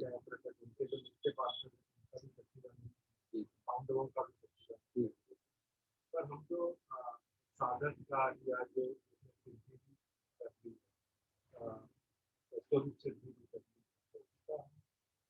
कहते हैं कि वो जो है तो सच्चिदानंद कार्य कारण सिद्धांत के अनुसार सच्चिदानंद है, क्योंकि वो जो भी बाधाएं जगत में आ रही है उनकी परंतु जो ऐसे हाँ, देह तो सप्त धातु का बना है, साधक का है कि नहीं? परंतु भगवान का तो सच्चिदानंद, भगवान का देह सच्चिदानंद, आपको भगवान का देह सच्चिदानंद है, भगवान के पार्षदों का देह सच्चिदानंद है। भगवान का धाम जब आता है ना, जैसे वृंदावन धाम आता है, जी गोस्वामी जी कृष्ण संदर्भ में समझाते हैं, भगवान का धाम में थोड़ा भौतिकता का मिश्रण हो जाता है जब टच करता है इधर। अब क्यों होता है? क्योंकि अब वो जी गोस्वामी उदाहरण दी, जैसे गोवर्धन है, धीरे धीरे धीरे धीरे धीरे कम हो रहा है। वास्तव में गोवर्धन आध्यात्मिक जगत में होता, कभी कम नहीं होता है, लेकिन जब धाम इस संसार में आता है तो धाम का इस संसार के साथ थोड़ा सा मिक्सचर होता है, वो धाम के लिए कंपल्सन। तो भगवान के लिए, भगवान के पार्षदों के लिए, भगवान के नाम के लिए वो कंपल्सन नहीं है। उनका भी मतलब वो तो साधक देह लेकर आए हैं ना, साधक जो भी साधक देह लेकर आए हैं, साधक का देह जो है चाहे वो नित्य सिद्ध भी हो, लेकिन वो साधक बनकर आए। साधक देह ये होता है, जीव गोस्वामी जी बोलते हैं, भक्ति रसामृत सिंधु में समझाते हैं कि साधक का देह आध्यात्मिक कैसे होता है। भले वो बाहर से कैसा दिखे, वो बाहर से आपको दिखे कि अरे ये तो चमड़ा है, रक्त है, मांस है, ये है, फिर भी उसका देह आध्यात्मिक कैसे होता है। जीव गोस्वामी जी अन्याभिलाषी का बताते हैं कि देखिए, इंद्रियों से भक्ति करनी है, चेष्टा रूप भक्ति जब समझा रहे, कौन सी भक्ति समझा रहे? चेष्टा रूप। इंद्रियों से भक्ति करनी है, इंद्रियों से जब भक्ति करनी है तो भक्ति देवी इंद्रियों पर आती है, इंद्रियां भक्ति को नहीं ग्रास कर सकती। अतः श्री कृष्ण नामादि न भवेद ग्राह्यम इंद्रिय, इंद्रियों से भक्ति नहीं पकड़ सकते, भक्ति स्वयं इंद्रियों पर आविर्भूत होती है। और जब भक्ति इंद्रियों पर आविर्भूत होती है तो भक्ति इन जड़ इंद्रियों को चेतन बनाकर, यद्यपि ये जड़ ही रहते हैं पर उनसे चेतन वाला काम करवा कर लेती है जब तक ये है इस संसार में। तो उसको आप क्या कहेंगे उसमें, जैसे किसी नॉन मैग्नेट में मैग्नेटिज्म इंड्यूस हो जाता है ना, वो वाला सिद्धांत बताए, वैसे ही किसी जड़ इंद्रिय में भक्ति का संचार होता है। और जब हाँ हाँ अग्नि के संपर्क में लोहा जलने लगता है ना, वो वाला। तो जब तक भक्त भक्ति के संपर्क में है तब तक उसकी इंद्रियां और देह क्या मानी जाएंगी, आध्यात्मिक ही मानी जाएंगी। मान लो कोई भक्त भगवान के सामने नृत्य करे, उसका मतलब क्या, उसका शरीर भौतिक है क्या? नहीं, क्योंकि उस समय उसके शरीर पे कौन आविर्भूत हुई है, कौन सी देवी आविर्भूत हुई है? भक्ति देवी आविर्भूत। तो भक्ति देवी आविर्भूत जब हुई उसके शरीर पर, अंगों पर, उसके अंगों के द्वारा कार्य करा रही है, वो क्यों नृत्य कर रहे हैं भगवान के सामने? क्या कारण है कि वो नृत्य कर रहे हैं? कारण यही है कि उसके हृदय में भक्ति है, भक्ति है इसलिए नृत्य कर रहे हैं। इसका मतलब भक्ति देवी ने उसके इंद्रियों को आध्यात्मिकता प्रदान की। कल को वही भक्त छोड़ के चला जाए, हाँ, समझे, उसके जीवन से कुछ निकल जाएगा, क्या निकल जाएगा? भक्ति निकल जाएगी ना, फिर वो वापस वैसे ही हो जाएगा जैसे पहले। ये बात है। तो साधक चाहे षड गोस्वामी भी हो, क्योंकि ना आजीवन भक्ति के संपर्क में रहे, तो बाहर से यद्यपि हमें ये दिखे कि चर्म चक्षु से हमें दिखे कि भैया चमड़ा है, मांस है, ये हमारे गुरुओं में भी हमको कभी कभी ये बुद्धि हो जाती है कि भाई अरे तो वृद्ध हो रहे हैं, ये हो रहे हैं। तो ऐसा नहीं, क्यों? न मर्त्य बुद्धिया असूयते, एकादश कर्म बोलते हैं, उनको मर्त्य दृष्टि से नहीं देखना। क्यों नहीं देखना? उसका एक सिद्धांत है, क्योंकि जो जो व्यक्ति के इंद्रियां भी, हाँ, उनमें भक्ति का प्रवाह जल रहा है जिसकी इंद्रिय, वो कहाँ से, इंद्रियां भौतिक होते हुए भी वो क्या है, वो आध्यात्मिक ही तो है, सच्चिदानंद ही तो है। तो जब तक हमारे गुरु कभी ऐसा तो होगा नहीं कि भक्ति त्याग करके चले जाए। तो आजीवन वो तो उनके शरीर को हमको क्या देखना चाहिए, हाँ, दिव्य चिन्मय ही देखना चाहिए। जो साधन कर रहे हैं तेरे यथा यथा पर हाँ, तो वो वाला हो सकता है। और अगर किसी भक्त के शरीर में कोई दोष भी दिखाई दे तो न प्राकृतत्व मिह भक्त जनस्य पश्येत, रूप गोस्वामी ने बोला है, गंगा भसाम न तो पेड़ न पंकज, कि गंगा में कभी कभी दोष दिखाई देता है तो वो हम थोड़े ही, गंगा का काम हम नहीं कर, गंगा से हम वैसे वो काम करना है जो गंगा का, वो तो करेंगे ही गंगा का। तो भौतिक भक्त का शरीर कभी भी भौतिक नहीं होता है, खासकर दीक्षित भक्त का। दीक्षा का मतलब ही नया जन्म, नया जन्म बिना नए शरीर के होता है? नहीं होता है। तो ये बाहर से दृष्टि से शरीर सेम रहता है, पर भक्ति का प्रभाव होने से शरीर आ जाता है। कितने परिमाण में? दीक्षा के समय परिमाण बढ़ जाता है ना, इतना तो मानना चाहिए। इसलिए तो क्योंकि साधारण अदीक्षित के तुलना में दीक्षित व्यक्ति का परिमाण उससे कहीं ज्यादा अधिक है। ये बात आगे आगे भाव प्रेम में बढ़ेगा वो, तो और भी उसका वृद्धि होगी पर उसके आध्यात्मिक। हरे कृष्ण। ठीक है, तो आज अब यहीं पे विराम देते हैं। बहुत बहुत धन्यवाद अंत तक जो टिके रहे उन शूरवीरों को बहुत बहुत धन्यवाद। हरे कृष्ण। हरे कृष्ण। हरे कृष्ण everyone. हरे कृष्ण। कृष्ण प्रभु जी।